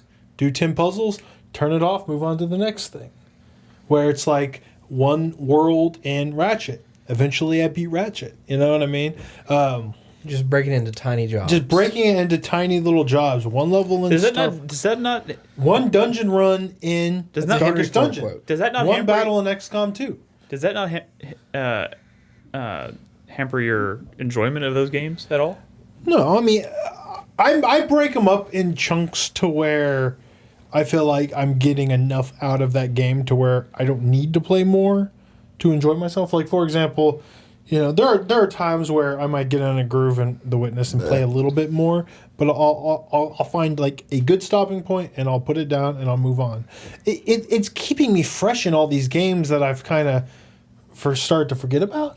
You know what I mean? Like, especially The Witness. You walk away from that for a while. I know. Oh yeah. Imagine that was definitely the case with me. Rules. And I only walked away for like a week. Yeah. And coming back to it, I was like, "What the fuck is this game?" Yeah. I can't imagine walking away for I'm like so a glad month. I finished that. Yeah. I'm actually in a pretty frustrating part, like in my opinion, pretty frustrating part of The Witness where Which area? in the desert area, I'm underground now and I'm like raising and lowering water. That I know probably exactly which puzzle you're stuck on. Frustrating, And man. yeah, it was kind of difficult for me, yeah. It's just not fun. But I'm gonna get through that game because I'm now back into it, and it's reminding me that, man, there's a lot of good games that I have not finished yet. What else is on your list? But like it's hard because I've been searching for meaning in a post Dark Souls 3 world. When you're playing Dark Souls, you don't have to worry about other things. It does it for you. It's like you're playing Dark Souls. That's what it's consumed you. Yeah. You know what I mean? Now I'm just kind of aimlessly wandering. It's funny because as soon as I finished Dark Souls 3, I was like, I need to finish Salt and Sanctuary, and I was 30 seconds from the end of that game for like over a month, and I didn't even realize it. But man, it's I forgot that game. Other stuff on the list, it was, it's kind of changed as I went along, but like one, like I don't know what you call it, like one triangle in Hyper Light Drifter, because I've kind of forgotten about that game, but I'm just kind of keeping it fresh. That's what I've been doing. Other than last night, where I decided to play a few episodes. I mean, I played through Doom. The original Doom. Yeah, I mean at least I played the 3 original episodes of Doom, and how'd that go? Well, I like to just use that as an opportunity to rant a little bit. Well, Doom's great. Doom's great. I love Doom. But I sort of came to the realization today that they messed up. No one's going to care about this new Doom. It just sort of dawned on me, and it's something that I should have realized before, that we all should have realized, and most importantly, id should have realized, is that they should not be trying to capture, like, classic Doom fans with this game. No one cares. It's not going to sell to those people, That's a bold Elaborate? statement. You might want to elaborate. What I'm saying is like, they should not be making like an arcadey shooter that's all about killing that doesn't have the level design of classic Doom. Well, we don't know that yet. We don't Maybe. know that yet. We fucking The thing is, know. we don't know anything because the embargo doesn't lift until the game releases. Which, by That's the way, true. did you read the No, reasoning there for is that? no embargo because They didn't send- Oh, Oh, sorry, they review aren't sending out review Did copies. you hear the reasoning for why they're doing No. that? Is because they said they believe a core part of their game and what's going to give them full good scores is the components that require their servers, online, the and their multiplayer, servers aren't sure. going to be online until. Well, yeah, I mean the game is the longevity They're of the talking game. about why their, would their their map servers not editor online? It's that snap map. But why Snap are their map. servers not online? because they're. I mean, a lot of games with online components have those servers up. I'm so not saying I reviewers buy can that play. excuse. They can play with each other. Yeah. It's not like these are 64-player multiplayer maps. It's I'm not saying I buy the excuse. I'm just saying that is what their excuse was. But also, full disclosure, I mean, there's a lot of games out there that just release and then they start sending out review codes. Sure. No, it happens. Let's be honest. It does not mean bad news. Yeah, a lot of It people doesn't. jump to the conclusion that no review copies means bad game, and I think in this day and age we've seen it happen a lot, and a lot of those games have turned out very well. Yes. It does not necessarily mean they are bad. Bethesda It's did it kind of with the opposite Wolfenstein. scenario. But it still doesn't. It still is a it'll make people like wince a little bit. Like, why? Bethesda I did mean, it with It doesn't New instill Order. a lot of confidence. I think Order. people need to look at it from the Bethesda other did it, perspective. They need to think that early reviews coming out means, oh, good game. They shouldn't be focusing on, oh, late reviews, bad game. Yeah. Let me finish explaining my point. Okay. They fucked up. No one wants to play an arena shooter except Chris Davis for some fucking reason. But in reality, there's a game they could have made that would have made Chris Davis Wait, an happier arena shooter? and would have actually appealed to classic people. Doom. I mean, it is multiplayer is an arena It's shooter. like I'm not Painkiller. talking I'm not talking about multiplayer. Single player is like Painkiller. It's like Serious Sam. You're gonna run around. You're gonna shoot a lot of dudes. There's not gonna be much story, and it's all about just the action. Yeah. That's the kind of game they're making. What they should have made. Atmosphere though. I'm kind of playing it for atmosphere. No. I mean, No? it's not even about that, I don't think. What they should have made is a sequel to Doom 3. Because they're trying Well, to appeal they tried. to classic Doom fans. I don't think classic Doom fans, they're not fooled by this shit. You know? Like, maybe some are interested. But, like, in reality, classic Doom fans are playing classic Doom. Or they're playing WADs. They're Carlos. You know what I mean? Now, what I'm saying is, in this day and age, if they made like another Doom 3, like in the PewDiePie area, in the Mark Pillier era, like that could have been really successful. Some of the earliest reaction videos I remember seeing on YouTube were from Doom 3. Yeah. Yeah. Like this game would have been way more hyped if they were making a horror game. And that's not what they're doing. But are I they? s- But It's not necessarily what I want. But one might argue that they're not very good at making horror games.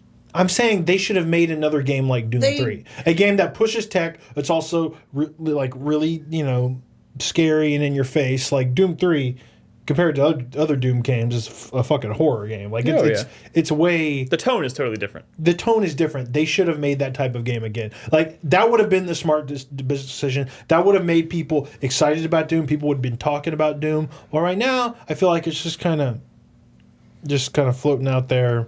Some people care about it, but this thing is not. People aren't talking about it, and people are wondering like, what is this even going to be? Is this going to be good? But I feel like if they just admitted to it, like, hey, this is the kind of Doom we make now, like Doom 3, and they put that out there, I think a lot more people would be talking about it. I think you'd have people, all the YouTubers, the influencers, the people that sell games these days. Influencers. It's so gross, but that's what they're called. They would have sold Doom. Now I'm worried about it. I'm worried about Doom. Because...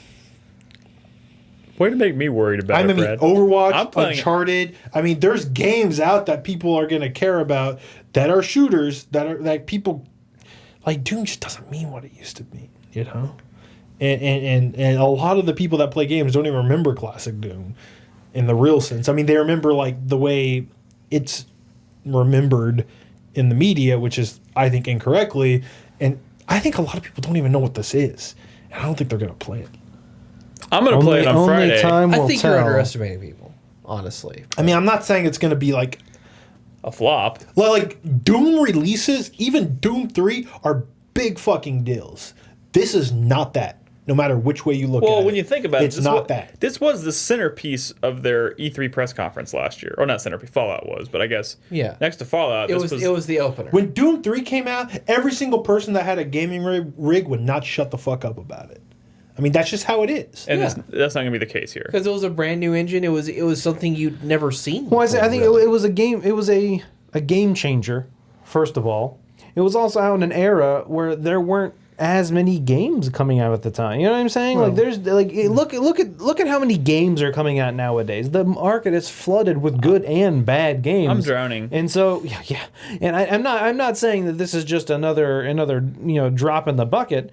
But I mean it's just one other first person shooter. It's just sad that it's become this. Even Rage, I think Rage, which was a new IP, was being talked about more than Doom 4. Well, it was being talked about because it was a new IP. It was their first new IP in, what was it, 10 years? Hey, it's been a Something long like that? fucking time since Doom 3. It's been 12 years. Yeah. Well, This should be a bigger deal. No, Doom 3 came out.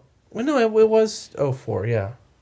12. This should be a bigger deal, but because of what they made, I don't think people care.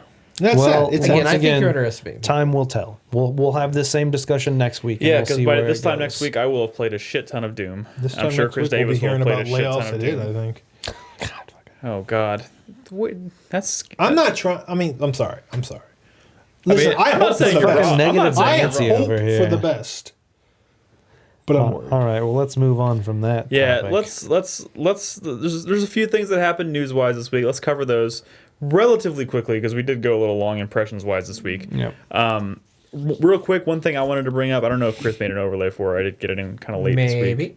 Maybe. This is actually news as of today. EA has officially announced that Mass Effect Andromeda is delayed to early 2017. But we will be seeing it at E3. Which is cool. Probably, I'm assuming since EA doesn't have a booth this year, we'll be seeing it at one of the major press conferences. It'll be at their press conference, and they say that it'll be on display during their EA Play thing on Now, Sunday. is this EA Play thing in LA? Yes. So is it something we could potentially still go to? Yes. Okay. I'm wondering if it's gonna be like it was last year. Oh, EA did that last year. They were literally out in like the parking lot of E3 with a giant tent, and you could either go inside and wait like an hour to play Star Wars Battlefront, or you could walk outside and play the demo over and over and over and over again because there was no line.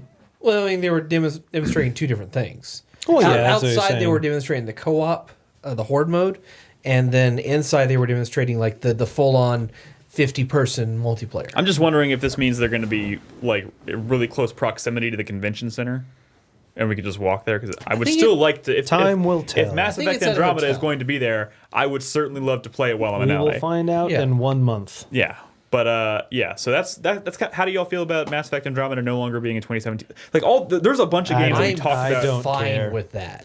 Honestly, There you're are not? so many No, games I mean, coming it out. was one of my most anticipated games of the year, along with Scalebound and Zelda, and they're all 2017 now.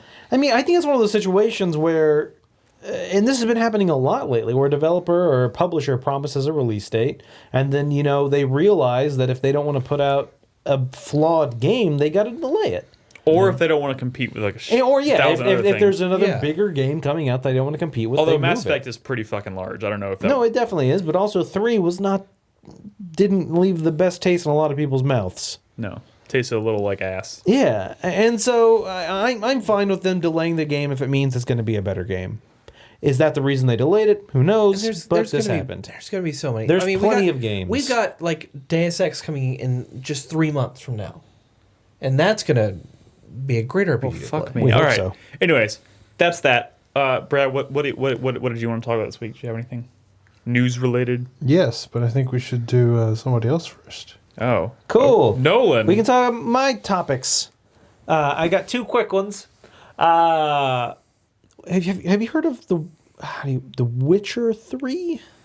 Oh, Yeah. The Witcher 3. Yeah. You heard of that one? I recently beat that game. That's that Nice. Polish game, right? Wait, you haven't played Hearts of Stone though, right? no, Yes, but it he is gave me a Polish. DLC code for it, Dude, so I can play that now. Play that. How long is that, by the way? Oh, Nope, not gonna do it anytime soon. No, it's not that long. like 15 hours. Not even. You get through it. I mean, I guess it depends on how much of the It side took me content 60 you hours do. to play Dark Souls. If you just do like the main story, it probably won't take you that long. Yeah. The thing is, I enjoy the Witcher side quests. I enjoy playing all of them. I redid the wedding in Dude, I Hearts of fucking Stone to love find The out Witcher different 3. stuff. But anyway, excuse me. Blood and Wine, one of the final DLC for The Witcher. We've been waiting for it. We finally get a release date, May 31st. So in 21 days, You think they're gonna do a Game of the Year edition where they sell it with all the DLC? probably. Yeah, they'll do Probably. Witcher 3 Enhanced Edition. Yeah, something It's like probably still be downloadable, though. Yeah, that. Probably. So that date is wrong. It's not May 30th. It's May 31st.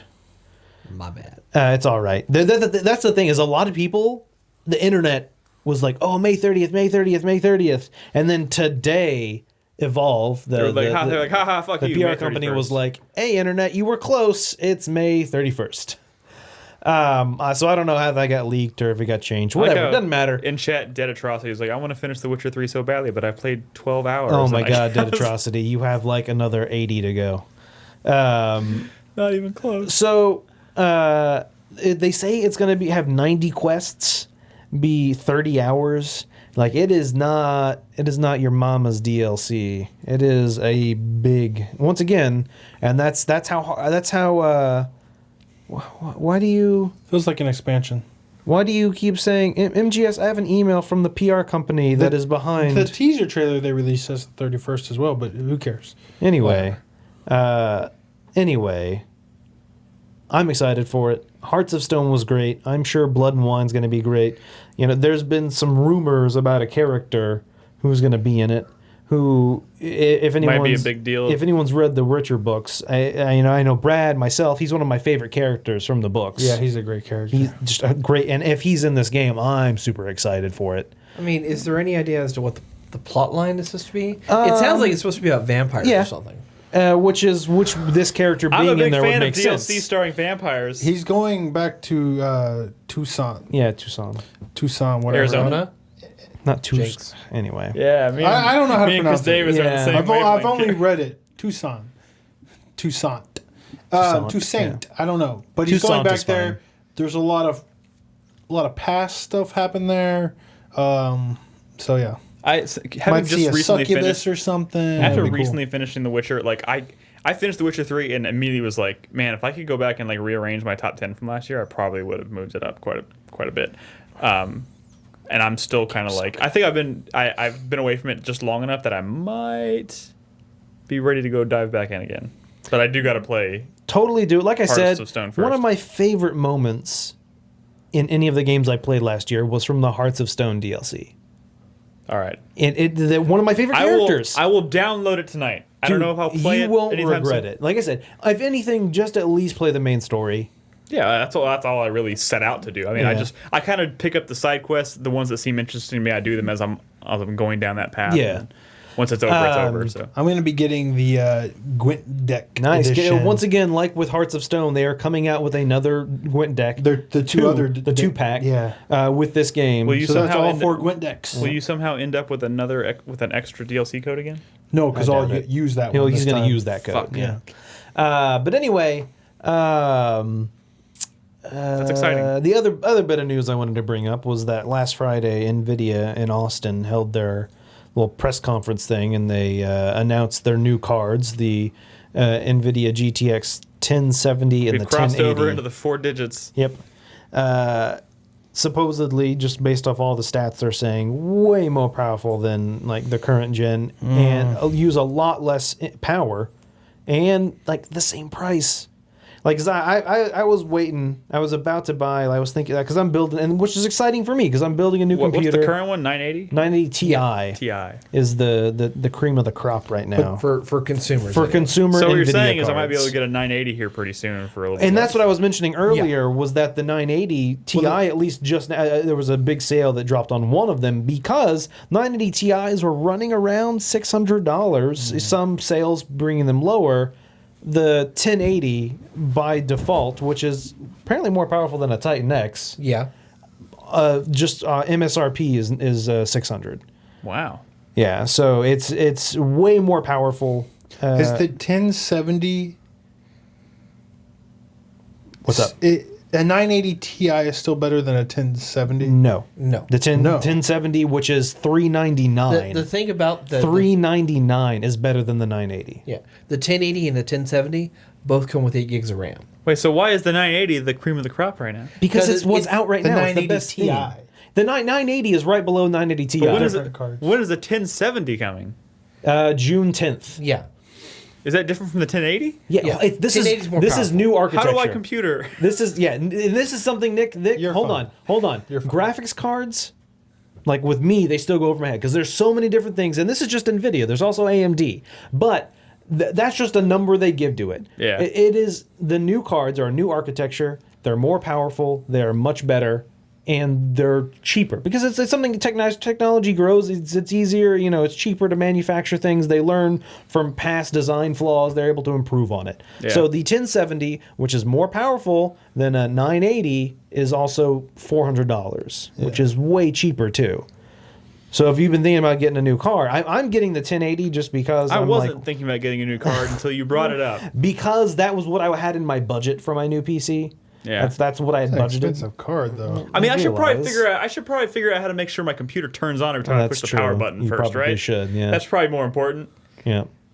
Not buying any of them. Someone help me fix that. But I because- gotta be accepting hand-me-downs. Stop looking at me. Just take it in somewhere. Take it right into the trash can. All right, that's all the news I had this week. I have a news topic. There are some pretty strong rumors that we might see new Xbox hardware at oh yeah. Really? At Well, of course E3. we are, because rumors of an Xbox Elite.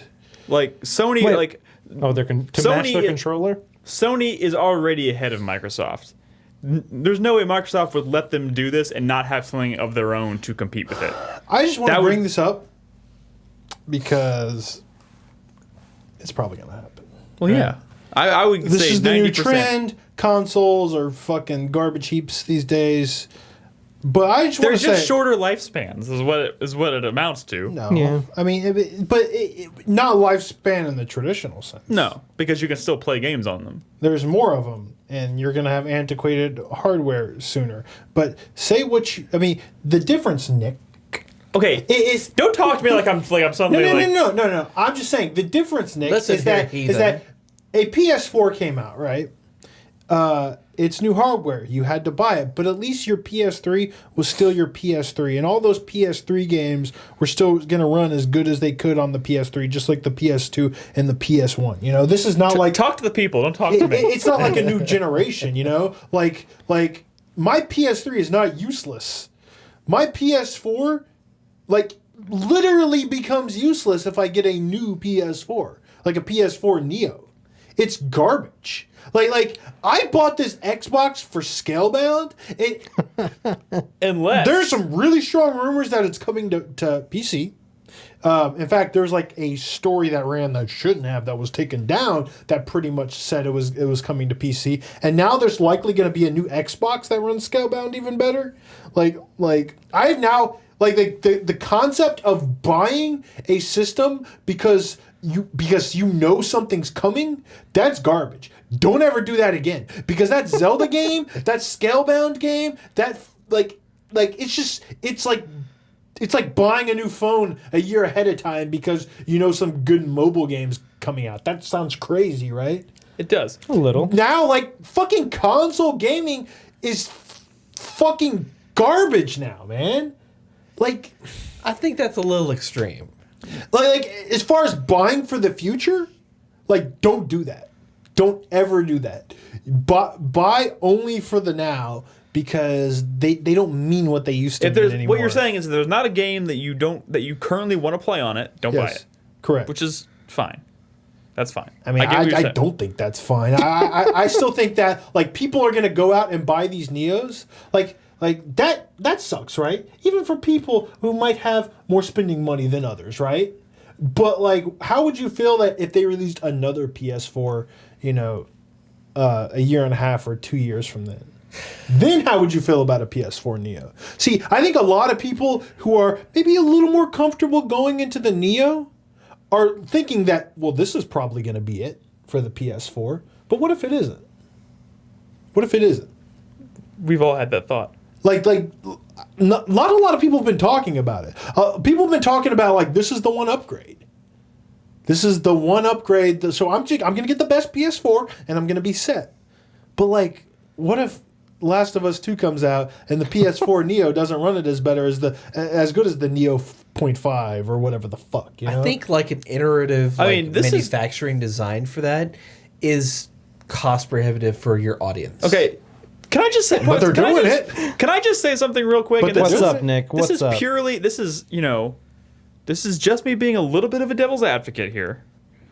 We just talked about buying a graphics card for a computer that's $600. And he's going to use it probably for 5 or 6 years.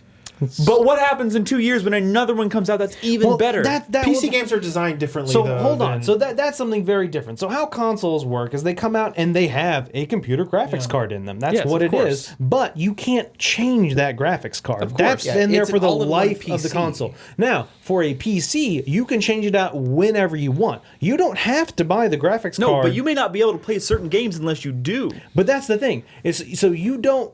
I know what you're saying, and I totally get that argument. But it is. I feel like the gap between console and PC gaming is just kind of closing, but in different ways because the hardware, the hardware they're built upon is vastly different. But that gap is just closing. Like we're talking about having to spend another $400 to $600 every couple of years to keep your hardware up to date, which is essentially what you would any rabid PC gamer would probably do for their PC anyway. But you also have more freedom on PC. For example, I'm not arguing that. I've been using the same graphics card for years and years. Well, I had a tiny upgrade, but it was like a very small one. The thing is, I have freedom, which means if I don't care as much about reflections or some shit, I could still tweak my system to run Dark Souls 3 at 60 frames a second. Sure. You know, like if I have this inferior PS4 that's never going to run a game at 60 frames a second, when the new one is running games at 60 frames a second, I'm going to feel like I have Sure. a pile of junk, and that's frustrating. That's fine. I'm not trying to argue against that point.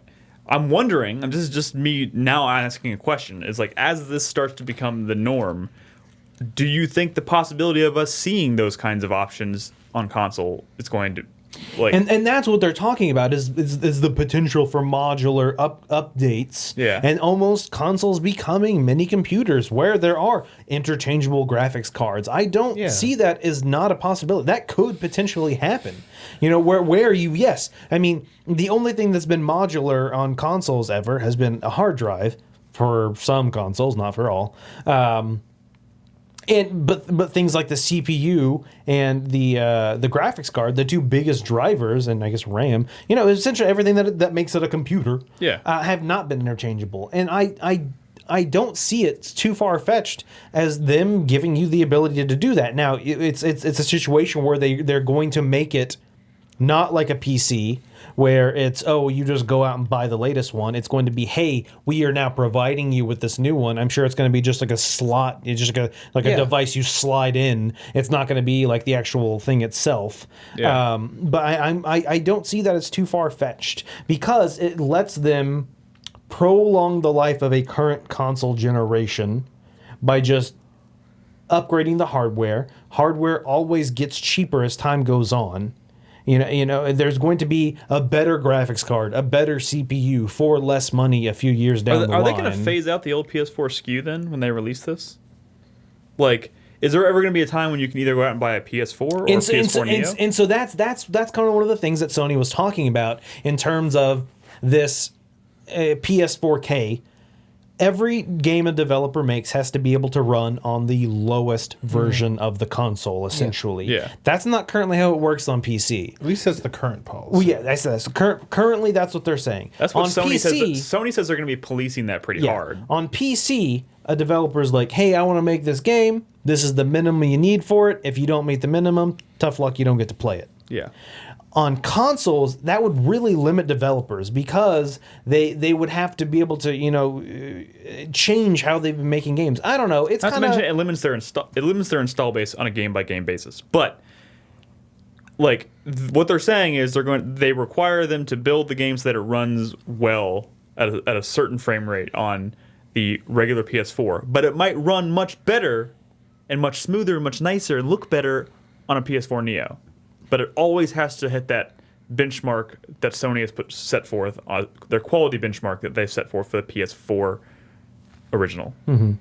And only time will tell how hard they're going to police that and how, like, the moment, like, I can see this being okay for a while, but the moment a game or two slips through and all of a sudden the PS4 version is vastly inferior to the PS4 Neo version, suddenly it's going to be a fucking people are But going to I be think it's also rabid. going to be one of those situations where if you look at like Nintendo 3DS and the new 3DS, they're like, and that's what oh, people keep the drawing old comparisons 3DSs can still play the game, but not really. Yeah. Like some of the games just play horribly. yeah, but that- Hyrule but Warriors that's- runs 60 frames per second on the new 3DS. But it runs like about dog shit. 15 on. I know, on but old. what they're saying is Sony is requiring it to at least hit 30 frames per second on PS4. If it doesn't hit 30 frames per second, they're saying you can't release it.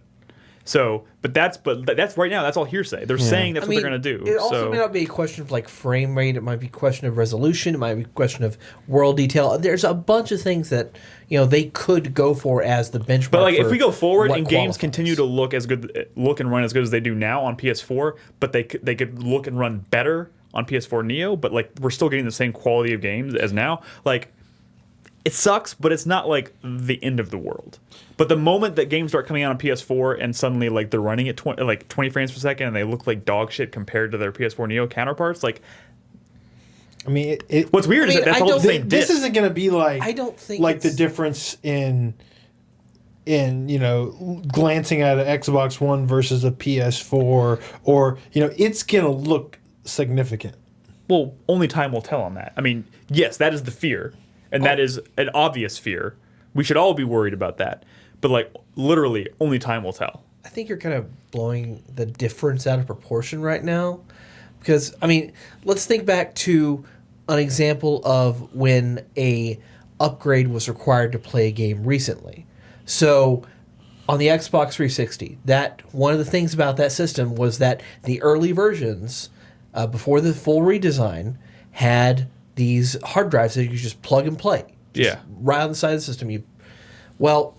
A lot of the games, most of the games, read specifically off the disc. But starting, I guess in 2010, they started having games that required being installed to the hard drive in order to actually function. It's sometimes hard. Yeah. So I think it's a bigger jump than that. I don't We're think it's as talking big. about. I mean, they're talking about games running at like 60 versus 30, or whatever. That's significant, especially if it's 25 versus 50. That's a big difference. Yeah. It is a big difference, but we are used to playing games at 30 frames per second right now on PS4. I know, if you look at them side by side, you're going to be like, fuck, I wish I could play the 60 frames per second one. But, we are currently playing games at 30 frames per second on PS4, and we're all happy. I mean, I'm just trying to be devil's advocate here. I'm pissed I'm about saying it, too. this is gonna feel like the first time in history where like if you have a PS4, it's a trash. It's it's a. If you already have a PS4. Yes. Yeah. Potentially. But the people with PS4s are potentially anybody who buys hardware early. Like this is gonna keep happening. You're now. It's like, how many people still have old phones that are just sitting in some fucking drawer? Like that's gonna feel like what that's gonna be console now. It's not gonna be like the N64 era. But it's gonna be like, this is a piece of trash that I will never plug in because I literally have no reason. But I should throw this in the garbage. But that's what we kind of talked about, a couple never of weeks throw it in the ago. garbage. Well, yeah, that's what we talked about a couple of weeks ago. That people buy cell phones once every 2 or 3 years. That could potentially start happening with consoles. Sure. where And people that's are the buying fear. new ones once every And couple everyone, of but years. they keep their Galaxy S3 because it's like, oh, what if I drop this one? I'll use that. When in reality, you're like, oh God, I hope I never drop this phone because I don't want to go back to that piece of shit. That's because it's. But trash. this could, to an extent, maybe reinforce a trade-in system. I fucking hope so. Because in the past, I had never traded in a console, but that's because most consoles, the new ones, aren't backwards compatible. But if these new consoles that are going to be releasing more frequently are backwards compatible, meaning I can still play my older games on this newer one, then honestly, I would have no reason not to trade in my system. If a PS4K comes out right now, why would I want to keep my PS4? You don't. Yeah, exactly. But if you can trade it in, if they offer some better incentive, some good trade-in system, so that people who maybe can't afford the newer one and they sell the older ones at a lower rate, I mean, it I'll could tell you this potentially. much: since the value of that thing is when you trade in your PS2 or your PS3 to get a PS4, that PS3 still has a value that is very static or whatever. But the value of an old phone is shit because no one wants an old phone because it doesn't have this history or this legacy. What kind of trade in does a phone company give you for trading into a $3. phone? All right, we need to move on. We need to move on here in a second. Yeah, I do want This is to. a very I- long-running news I do segment. just want to throw this out here that I think it's reasonable to suggest that through the end of this system, through the life of the PS4 and going on to the PS5 and then Xbox One to 2 or whatever it's going to be, I think you can expect that these new systems to be offering faster frame rates and 4K resolution possibilities, but no other further benefits specifically to games. And they're not going to limit you on what games you can play. I don't think they can justify that. Well, they're not going to limit you on what games you can play. PS4 Brad's games. not talking what about what's going to happen with the PS4K, the PS4 Neo. He's talking about what this is setting a precedence for. He's talking about 10 years from now, what is this going to happen? How many PS4s are going to exist between now and the next 10 years? I, And I'm not saying PS4s. No, that's the assumption. But 10 he's years saying from it could now, be 2 years. There might be another one. 10 years from now, PS4 is going to be completely irrelevant. 10 years from now. No matter but what, what yeah. about the PS4K? What about the for whatever the next one is? What is this setting a precedence for if they're going to start releasing consoles every couple years or whatever, or making them modular? Yes, that's what I'm saying. That's the question. You're always going to feel like you're running behind, which It's is the same reason- which is how people feel about phones and tablets, and it's terrible. It's the same reason I bought an iPhone 6 and I have no intention of buying whatever the next one is, because I know there's going to be another one after the year after that and another year after that. The only problem is with consoles, you feel like you're suddenly missing out on something. Like you're not going to be when I bought the PS4, I was like, oh sweet, I have the newest generation of console. This is so awesome. I feel like I didn't get to talk about how nice Rise of the Tomb Raider looked. Yeah. Sure. You know, Now, what I will say is that we have seen in previous instances when the major players in the industry make decisions like this. Like, obviously, this is a huge decision, but like we've seen the backlash these kinds of things can happen, especially depending on how they handle it and how they reveal it and the kind of things that they say at E3. Yeah. true. Like, certain backlash could force them to make adjustments to their plan or to the trajectory Oh, of their definitely. system. Like, look how people reacted to Microsoft's initial reaction saying the Xbox One had to be online connected all the time. That shit, there was a wave of negativity. And Yeah. we've seen how Sony reacts to negative reception. Yeah. They've impressed me the past couple of years to the point where I feel like they wouldn't be doing this if they weren't fairly confident that they're doing it for the right reasons, or that they have A plan. But there's they have always- a plan that will satisfy remember, those people. But remember, you have a 6, right? An iPhone 6, Yes. and there's a 7 out, right? Is yes. there? Yes. Sure, but I'm saying there's a 6S. Yes. Well, Sorry, I was thinking there's a let's Galaxy say 7. Galaxy. You know, there's an Galaxy S7 or whatever, Yeah. and That's maybe the newest you have one. a 6, right? No, but like, He has the 7. or I have sure. 7. But what I'm saying is, Samsung doesn't care about the person with the 6. They care about the person with the 5 or the 4 because they know they need to buy a new phone because that phone they bought a few years ago sucks now. Yeah. You know? So they don't care that the 6 people are bitching, which they will, because there's people that don't even own a PS4 yet. Yeah. So like they don't care that they get to buy the best one now. That's exciting for them. Think about it not like that. Don't think about it in terms of the games. Think about if we start seeing more OS updates. Like, remember when the 360 first came out and they upgraded the operating system, and all of a sudden the older 360 ran like kind of shitty on the newer operating systems and stuff like that. Yeah. Super slow, and as time went on, they got even worse. Like, if that is a precedence, and that's something, like PS3, I think only had one major update overhaul to the cross media bar, and it just made it better. And we haven't seen anything like that on the newer consoles yet.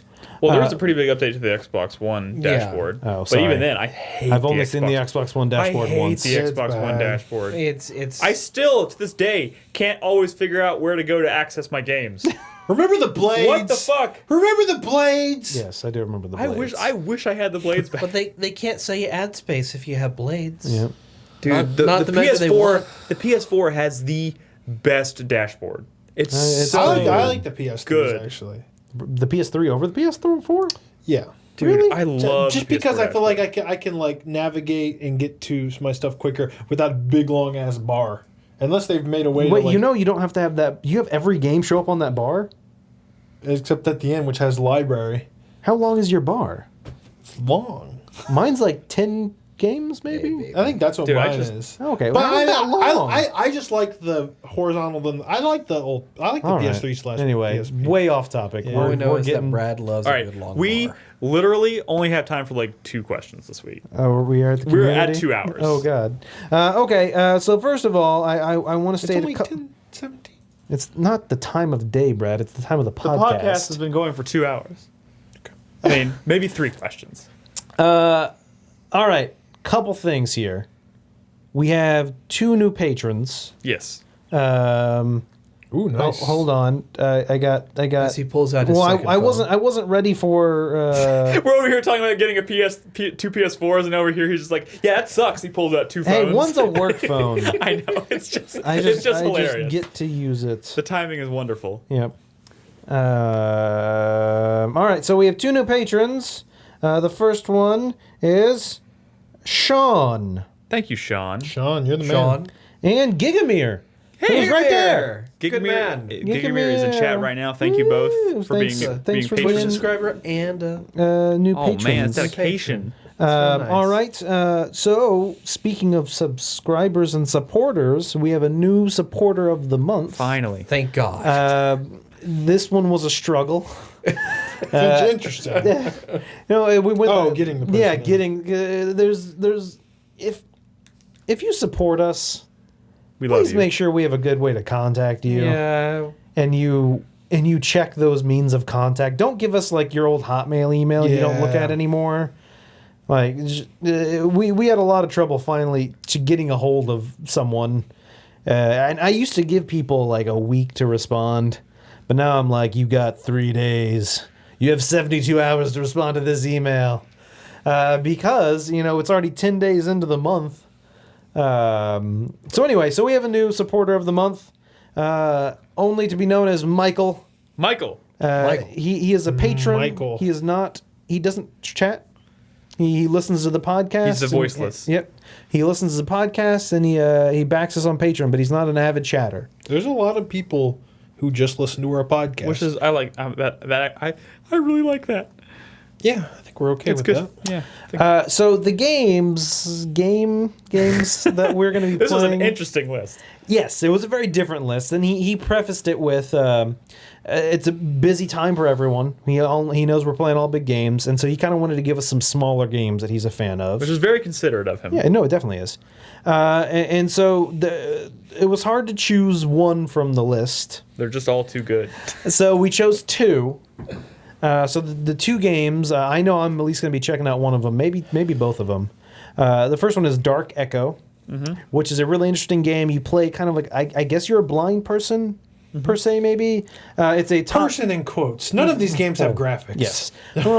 So you are some footprints, and you're walking in these corridors and these hallways, and every step you take resonates sound, which bounces off the walls, which kind of gives you a layout. You're almost Daredevil. Kind of. Like you're Sold. seeing based on sound. Sold. Is this on Steam? Yeah. I might try this. And the other game is Hook. And that not Not the Captain Hook I Hook, wanted. No, not Captain Hook. It is a kind of a puzzly. You have all these hooks or these lines, these locks, and you're trying to interchange and change these paths to unlock them. It's a puzzle game. And I'm always been a big fan of puzzle games, so I'm definitely going to be checking out both of those games. For Michael, our new I'll try supporter of the and play month. some Dark Echo. I just need someone this month to come look at my fucking PC.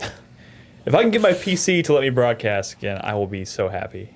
All right, so patron questions. We have a lot of them this week. We had a lot of them. We can't get to all of them this week. We're gonna have to pick and choose a little bit. So Gigamir's a new supporter. Yes. We're gonna ask Yeah. answer a question from Gigamir. All right, let's hear it.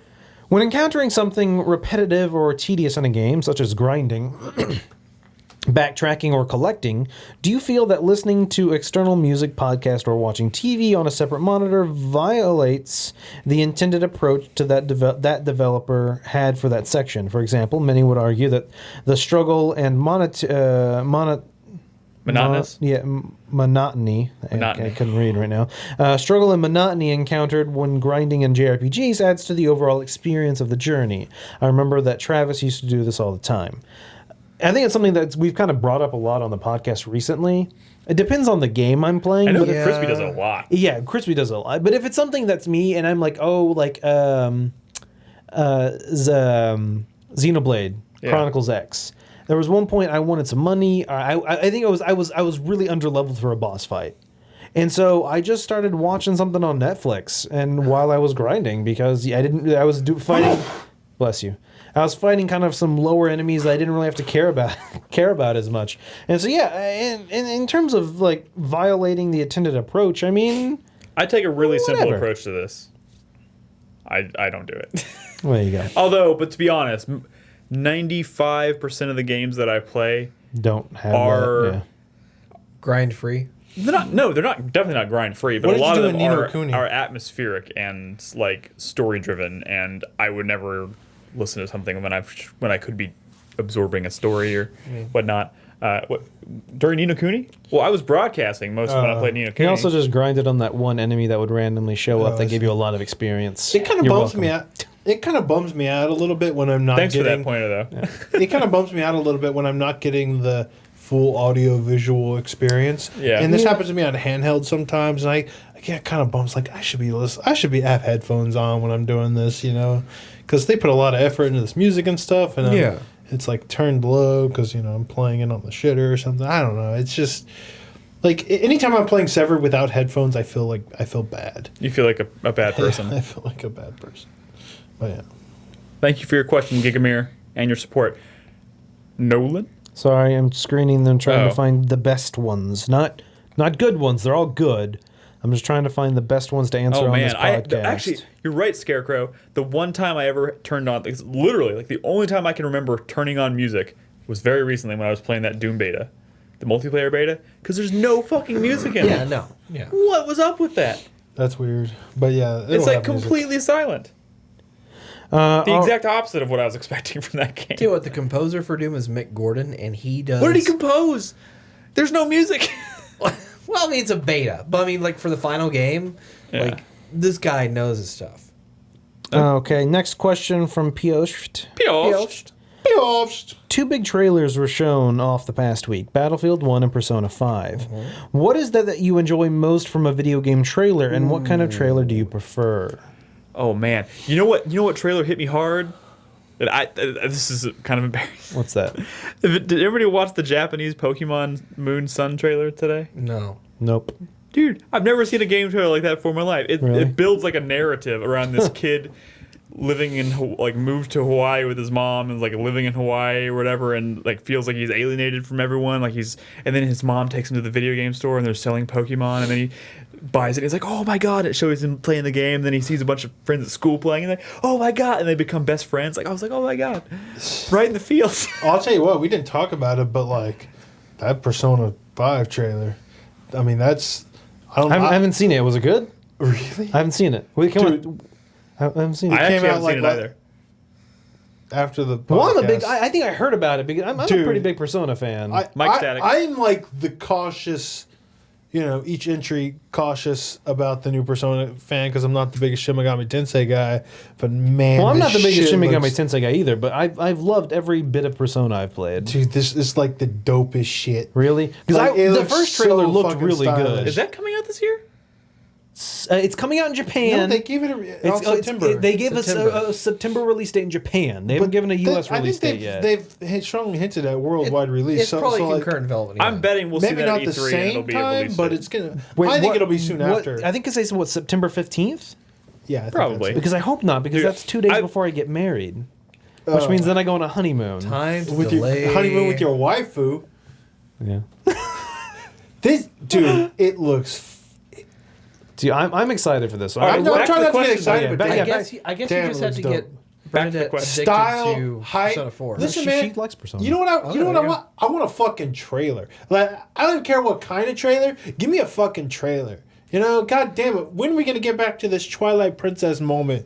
They've already shown us the new Zelda. Man, fucking ass. Like, why did they do that? Don't show do off that. the game. Just make the hypest ass trailer you can.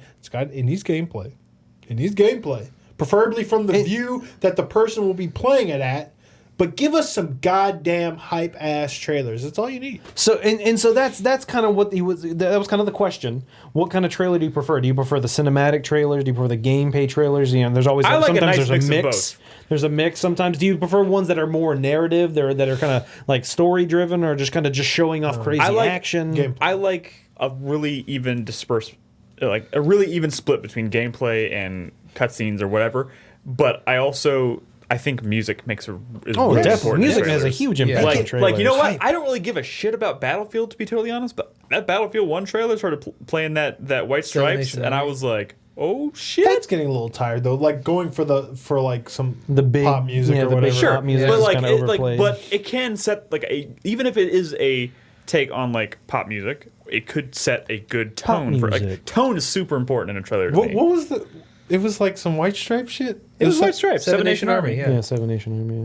Yeah. That's, I remember that's like World like, War One for you. Cage just the weird. Elephant and Borderlands. Like This was somebody's news topic. Why didn't we talk about That was Battlefield Chris's 1? news talk. because no one cares Oh. about it. But I mean, people care. Well, no, people definitely care. Yeah. All right. Well, final question for the evening because we got to move on from Don Dolan. Don Dolan. Is this you? You fucking kidding me? So, like a- Nolan? yes, he is kidding you. Dude, I barely have time to post the fucking. I keep forgetting to post this thread. I should start asking questions. Let alone, I mean, I'm not gonna answer ask Jack's question. Do you see that shit? It's a fucking book. He wrote like We love you, he Jack. wrote like 300 words. Jack, I love you, 140 characters, please. Ask- You know what, ask though? again next like week. Jack, like bravo. You know, this man, y'all should look up to this man as an example. You ask, like, I was like, hey guys, any of y'all play Psychonauts? I had all these people say yes, and I'm like, give me some feedback. Jack was the first one that stepped up. You know what? I haven't played much fucking Psychonauts, but I like this, and I didn't like this, and yada yada yada. That man, he is a shining example. He's a man of among a men. community member who I guess technically used to be a part of the podcast, but he's not anymore. But man, he's got a good attitude. He's a British He delight. is, all he is I'll say. periodically part of the podcast. Yeah, he's a guest. From- Yeah, He is a guest. But you All know right, what I'm saying. Don Dolan's question. Don Yes. Nolan. Out of everyone in the 4-player podcast group, I think Nolan's the best. oh, well, case closed. What's the question? Who would survive the longest in a Twisted Metal style tournament if their current vehicle was outfitted with the usual machine guns, missiles, reinforced roll cage, etc.? But none of our vehicles are remarkable in a Twisted Metal sense. It's not like any of us drive Wait, trucks. is he asking which one of our vehicles would be?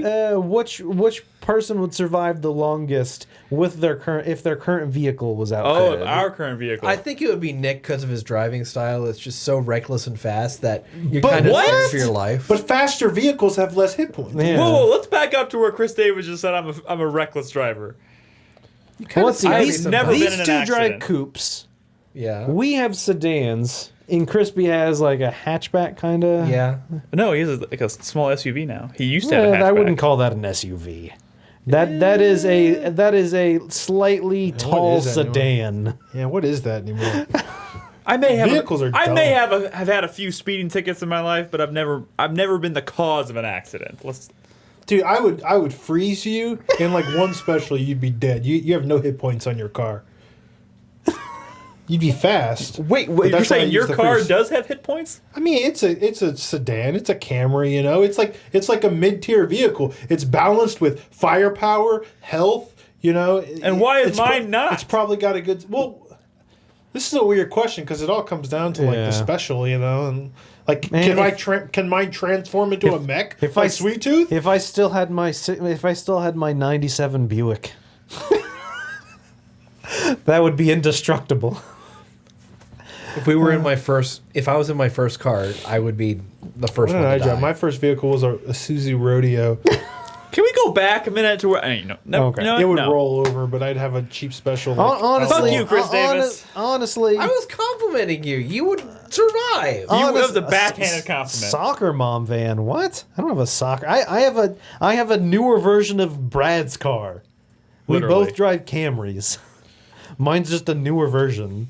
So it's kind of like Roadkill and Death Warrant. You know what I mean? Sure. I'm saying I'm going to win because I have the most experience driving twisted medical vehicles. Oh, they say because you have the most experience driving. You 'cause you're certainly so don't have the old. most And I experience have driving. the most experience driving. Oh, bullshit. I've been driving a lot longer than y'all. No. You probably Well, have. of course you I've have. been It's driving since I was 16. I have Yeah. probably collectively driven farther in my probably life driven going more, from my yeah. house to the podcast every single week than you've driven in your entire life. That might be accurate to an extent. Family in Houston. You know, my job wasn't always as close. Chai as Tai this. is defending me. He says he has seen me drive in L.A. Thank you, Chai Tai. Wait, I appreciate it. y'all know when Bernadette first started going to UT, I still lived in Houston, so I would drive back and forth between Houston and Austin. You know what? Every other weekend. But you would only go to like what, Beaumont? Not Beaumont. Brenham. That's half.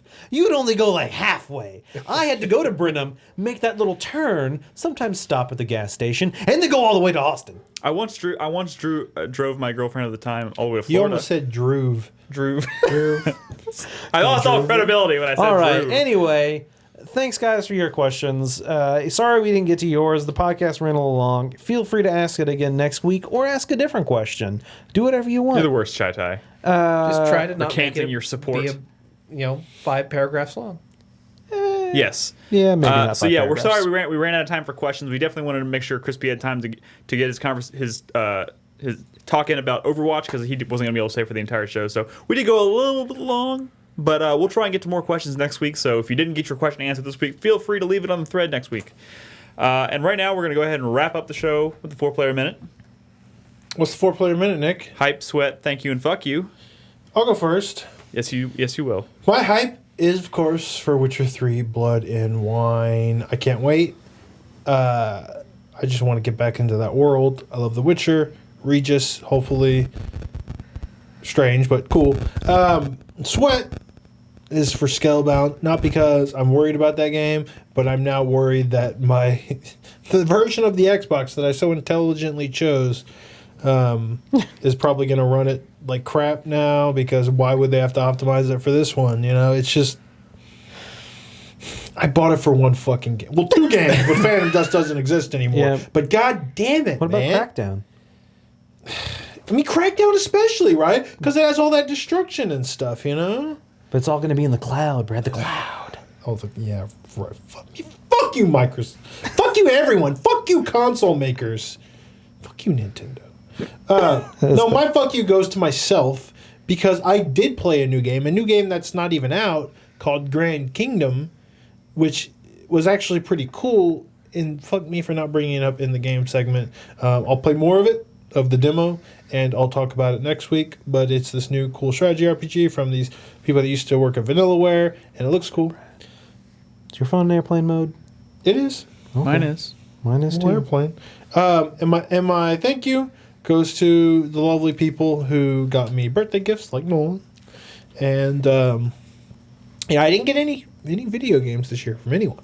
Not even. I thought about it, but I was Not like, what even am I any going to Steam gifts get or him? anything. What do you that, get the like- man who has everything? Yeah, like you have. So, what game would I get you? No. I'm not saying you. Yeah, I know. But I've actually gotten, like board games and stuff. Yeah, that's true. It's interesting. Well, I got you a game in that regard. I got then you Yeah. cheap I got birds. you this year-long subscription to Red. What is Nick that? porn Dick site called? magazine. Gigamere, to comment on that, Crackdown 3 will be on PC, but Windows, how Microsoft's doing their PC games Yeah. is kind of shitty. Yeah. Like, I don't even think I would want to play it on PC. Yeah. Anyway, They did one of the news topics we had talked about was they did a client update for Universal Windows titles, and they added G-Sync support and free whatever the AMD version of that is, and Yeah. a few other things. but you So still got to use it's Windows better. fucking proprietary bullshit. Well, yeah, of course. I mean, that's Microsoft. It's what they do. Yeah. It's what they do. All right. Anyway, all right. So my 4-player minute starts now. My hype is for Uncharted 4. I played 3 hours last night. I'm probably going to play a little bit when I go home tonight, and then more tomorrow until I finish the game, because I'm excited for it. I love it. Hopefully, the final game in the franchise leaves me complete. Yeah. Leaves me feeling whole. Yeah. Is Bernadette a fan of the series? Oh. She's played all 3 games. I didn't know. I said it earlier on the podcast. don't What do you do remember. when you're out there and you're not listening to us? Last week on the podcast. I'm on NeoGAF, Oh, okay? okay. All right. Then my hype is for the Nvidia 1080. They just got announced. New graphics card, so much better than current gen. Yeah, same price as what I thought I was going to be about paying. Maybe a little bit more than I was going to pay, but yeah, I want to make a good rig that'll last a while. So I'm excited for that. My hype is for multiplayer night on Saturday. I'm doing an Uncharted 4 multiplayer night. I'm excited. We played a bunch. Maybe I'll play with you because that'd be the only time I'll ever get around to. We played a lot with the community pre-release. Unfortunately, you couldn't do private matches. Hopefully, you can now. I don't know. I haven't looked into it at all. I would assume you can. So we could do some 5v5 private matches, which would be fun. And then my sweat goes to The Witcher 3 Blood and Wine because I am so hyped for that game. I was really hoping it would come out after I got my new computer built, but I don't think that's going to happen. And if I'm going to wait to play that game, because the new graphics card, the release date is the 27th, but I doubt that's from Nvidia and blah blah. I don't know if I'm going to get it right then, and this comes out 4 days afterwards. So I'm probably going to play it on my current PC, which I played all of The Witcher 3 on. It's just the settings weren't as high as I would like to have been. And I've seen the game running at on high, and it looks fucking good. But the best part about that game is the story, so it doesn't matter. I'm still going to play it because I love it. Cool. Man, I can't believe I didn't watch that Persona trailer. I'm going to watch it after this. Chris Davis. It's been very news heavy. My 4 minute starts now. My hype this week is it's going towards E3 because the rumors are starting to come out about the various titles that are going to be there and like launch windows and everything. And Chris Davis is excited about the one game he's going to play. Yeah, well, no, I look forward to playing. Let the record show that wanna- I have sat Chris Davis down. I said, look, I told him to stop playing the Division for 1 second. Look at me in the eye. Wasn't easy. When you go to E3 this year, for the love of fucking God, play something. I tell you what, I will play 3 games. How about that? How about you just? I give you permission I to. played about 10 Put games the last backpack down and just don't even take it to the show one day. Just go. It's not easy because the Should be easier. Chai Tai filming played more stuff games is than fun. you last Chai year. Tai played more games than E3 last year. I think he went for one day. I just Wait, like, did he go for one day? I I don't can't. know. I like the productivity aspect of it. That's fair. We appreciate it, but We do. have some fun for the love of God. Yeah, my sweat this week actually goes to the Division. So every Friday they rotate the weapon blueprints that are available on the map that you can purchase, and you got to be like level 75 to buy this one that I want, and I've got to get to 75 Before Friday. What level are you now? Otherwise, I'm fucked. I'm 71. I'm 71, but it takes me that's like a bit when you're that almost high a night to level. level. You So better get on it. It's a rush. It's a filthy rush. Yeah. I guess my thank you this week. I really don't have a thank you. I'm not Yeah, thankful. fuck all those guys. Fuck off. Is it Ubisoft? No, it's not Ubisoft. It's not Ubisoft at all. I know what my fuck you this week is. My fuck you goes to Travis County because I got the mail this afternoon and I've got a jury summons. Oh. So fuck off, Travis County, because you want me to appear At the court. At You do- court Do your due diligence. at the end of this month, okay? I am supremely worried that they're going to assign me to a jury during E3. Listen, it ain't hard to get out of jury duty. Just tell them how you really feel about certain minorities. Oh my How I God. really feel. Dude, honestly, like when I was there, because I real quick, I did get summoned for jury duty. I went in. They chose 12 people at random. I got chosen out of like the 30 people that were there to go and sit in the jury box. And then they started asking everyone questions. They were like, hey, does anyone object to this? And somebody was like, well, I worked for a company 3 years ago. You're dismissed. And that was it. Like, there were so many people who had like have you ever managed over somebody? And do you think that would affect how you were able to rule in this case? Definitely me. And yeah, dude, that's all you got to do. The judge was even to some people who's like, You know this is on record, right? We shouldn't be saying. no, I'm not saying I did anything wrong. They chose to not choose me Yeah. for it. The defense and the prosecution, they choose out of all the people up there who they want to Yeah. stay. They chose not to choose me, probably because I'm a young guy, and it was the ruling of I can't talk about that. Anyway, You should have slipped him a phone. yeah, but anyway, like anytime somebody was like, I don't think I'm fit for this jury, the judge was straight up. He was just like, why? He's like, why don't you think you could be impartial? Like he would just kind of fucking like just be like really not rude to them, but very stern and being like, why are you being like this? He's like, you can be impartial, and they're like, no, I can't. And he's like, get out. It was pretty funny. But yeah, dude, honestly, especially if you get the judge that was there with me, if you're like, I don't want to be on this, he'll be like, okay. And the funniest thing was, the first thing they ask you is, do you know anybody who works here? And if it's yes, then you can't be on that. And so I'm like, man, now I want to. Yeah, now I want to make friends. Just go hang out at the courthouse one day. Does anybody work at the courthouse? Buy a in lady Travis a cup of County? coffee, and then be like, oh yeah, I know Susan. I know her. I love Straight out. Susan. Okay, maybe not that. Susan's married. I Brad. am in love with Susan. Susan's married. You're not her husband. Maybe don't. Susan needs a little something outside. Maybe she This does. entire trial, I'm just going to be staring at Susan. All right. Texting Just come, Susan just from come the jury to, box. just come to the trial with a With a shirt picture of with her. Susan's face on it. All right, sorry. All right. It's one of those embroidered T-shirts. Oh, God. Susan's #1 fan. It's an ugly sweater with Susan's face on it. All right. I think that might get you My sent to hype jail. this week. Or sorry, my 4-player minute starts now, brought to you, of course, by Jason Bourne, which I am also very fucking excited for. Not No Man's Sky? No, fuck No Man's Sky. Is that a game? Yeah, fuck No Man's Sky. My hype this week goes to Uncharted 4. I'm very excited. My excitement for that game has been very slow building because my excitement didn't really hit me until I was like, oh shit. Actually, I thought it was coming out in June until 2 days ago. Which is probably part of the reason why I wasn't super hyped Have for you it. not been on top of your GameStop No, I thought it was delayed pre-orders? to June, but then I realized that was Mirror's Edge. Yeah. I got confused. Oh, okay. Because they're like the exact same. My sweat this year actually goes to E3. This year. Wow. Mostly because I'm a little worried it's going to be a little fucking too focused on VR. I really don't want every booth to be VR. We already do hardware. And also, yeah, I'm a little worried about the new. I am actually a little more worried with it because I am not sold on the prospect of VR yet. I mean, the only How much cool Xbox VR have you thing played? from last year was the Minecraft demonstration, and that's about it. Sure, was not cool. But have you I thought seen it was how really much cool. VR has been? Like VR is everywhere right now. I'm just worried it's going to be like. I'm worried E3 is going to be a little gimmicky this year with VR everywhere, unless it's like really surprising, like really good implementation of VR. We'll see. My fuck you this week goes to some people on Twitter who happen to some fuck you. rabid Final Fantasy X haters coming out of the woodwork. Oh, he's Wow. calling Like out what the fun. hell?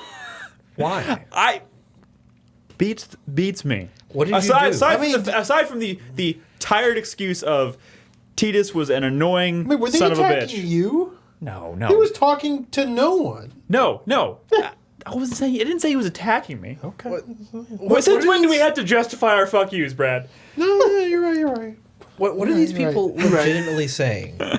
They're saying they like fuck it. They genuinely they think Final Fantasy X is trash.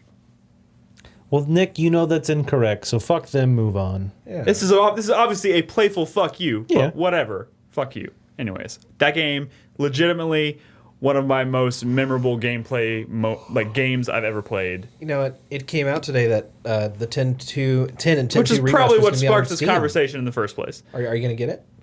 I mean, I already have it on like 3 other consoles. Wait, 10 and 10 2 remastered on Steam? Yeah. It's on Steam. Maybe Very maybe soon. I didn't pick up 10 and 10 2. Maybe I'll pick those up. Yeah. And my And then never play them. I don't really have a thank you. I guess I'll just do another hype, which is also for E3. I'm getting very excited. We've got most of our travel booked. We got everything set. It's going to be a bigger group this year. I'm very excited. There's a lot of we're starting to hear rumors. We know Dishonored 2 is going to be there. There's rumors about like other games that might be announced. There is a rumor about Prey 2. Fuck you. I'm not you, lying. Chris Davis. I'm not lying. And we know Arcane's working on it. So We don't know anything. We do know. We don't know. That in and of itself was a rumor. Was that PAX or E3 when we first saw Prey 2? That was E3. Wait, were you there? Yeah, that's That was the only one E3 E3 I've you been went to? and they showed Prey so 2. it's your fault. Are they going to show it again at the only other E3 I go to? Oh my do god. you want to do a hot dog bet on this? No, I don't want to do a hot dog. You're gonna bet. That bet him sounds a hot gross. dog that Prey 2 is gonna be at E3. Yeah. Why are hot dogs like, never mind. Never mind. That's the end of our show, guys. Thank you so much for listening. I would like to take this opportunity to remind everybody in chat who's watching and listening, we're going to be recording the second episode of our Revival Club this weekend probably, which is going to be about Psychonauts. We are looking for feedback, so if you have any thoughts, anecdotes, stories, things that you hated about, things that you loved about the game, tell us. Right now we're taking submissions on Twitter. There's going to be a post going up on the site tomorrow where you can leave comments, let us know what you think. Please let us know what you think. We're going to be addressing those thoughts and comments and whatnot during the video. So there's that. Of course, it doesn't have to be complicated. Tell us what your favorite level is and maybe a sentence why or anything. Just the smallest. Your favorite feedback. character, your favorite character, music anything. What you hated about it. I've actually never played Psychonauts. So if you want to just tweet at me and tell me what the fuck the game even is, if you want to rant about the meat circus, please do. There's a meat circus? Yep. Yes, it's fucking awful. Yep. Well, now I'm curious. All right, anyways, thank you so much for listening / watching. Of course, you can watch us broadcast games every single night at 4pp.tv. I think that's it for the week. We'll be back next week. We'll be talking about Uncharted, Doom next week as well. So it should be a big show. We hope to see you there. Thanks for listening. 4playernetwork.com. Peace out. Peace out. Bye, guys. Goodbye.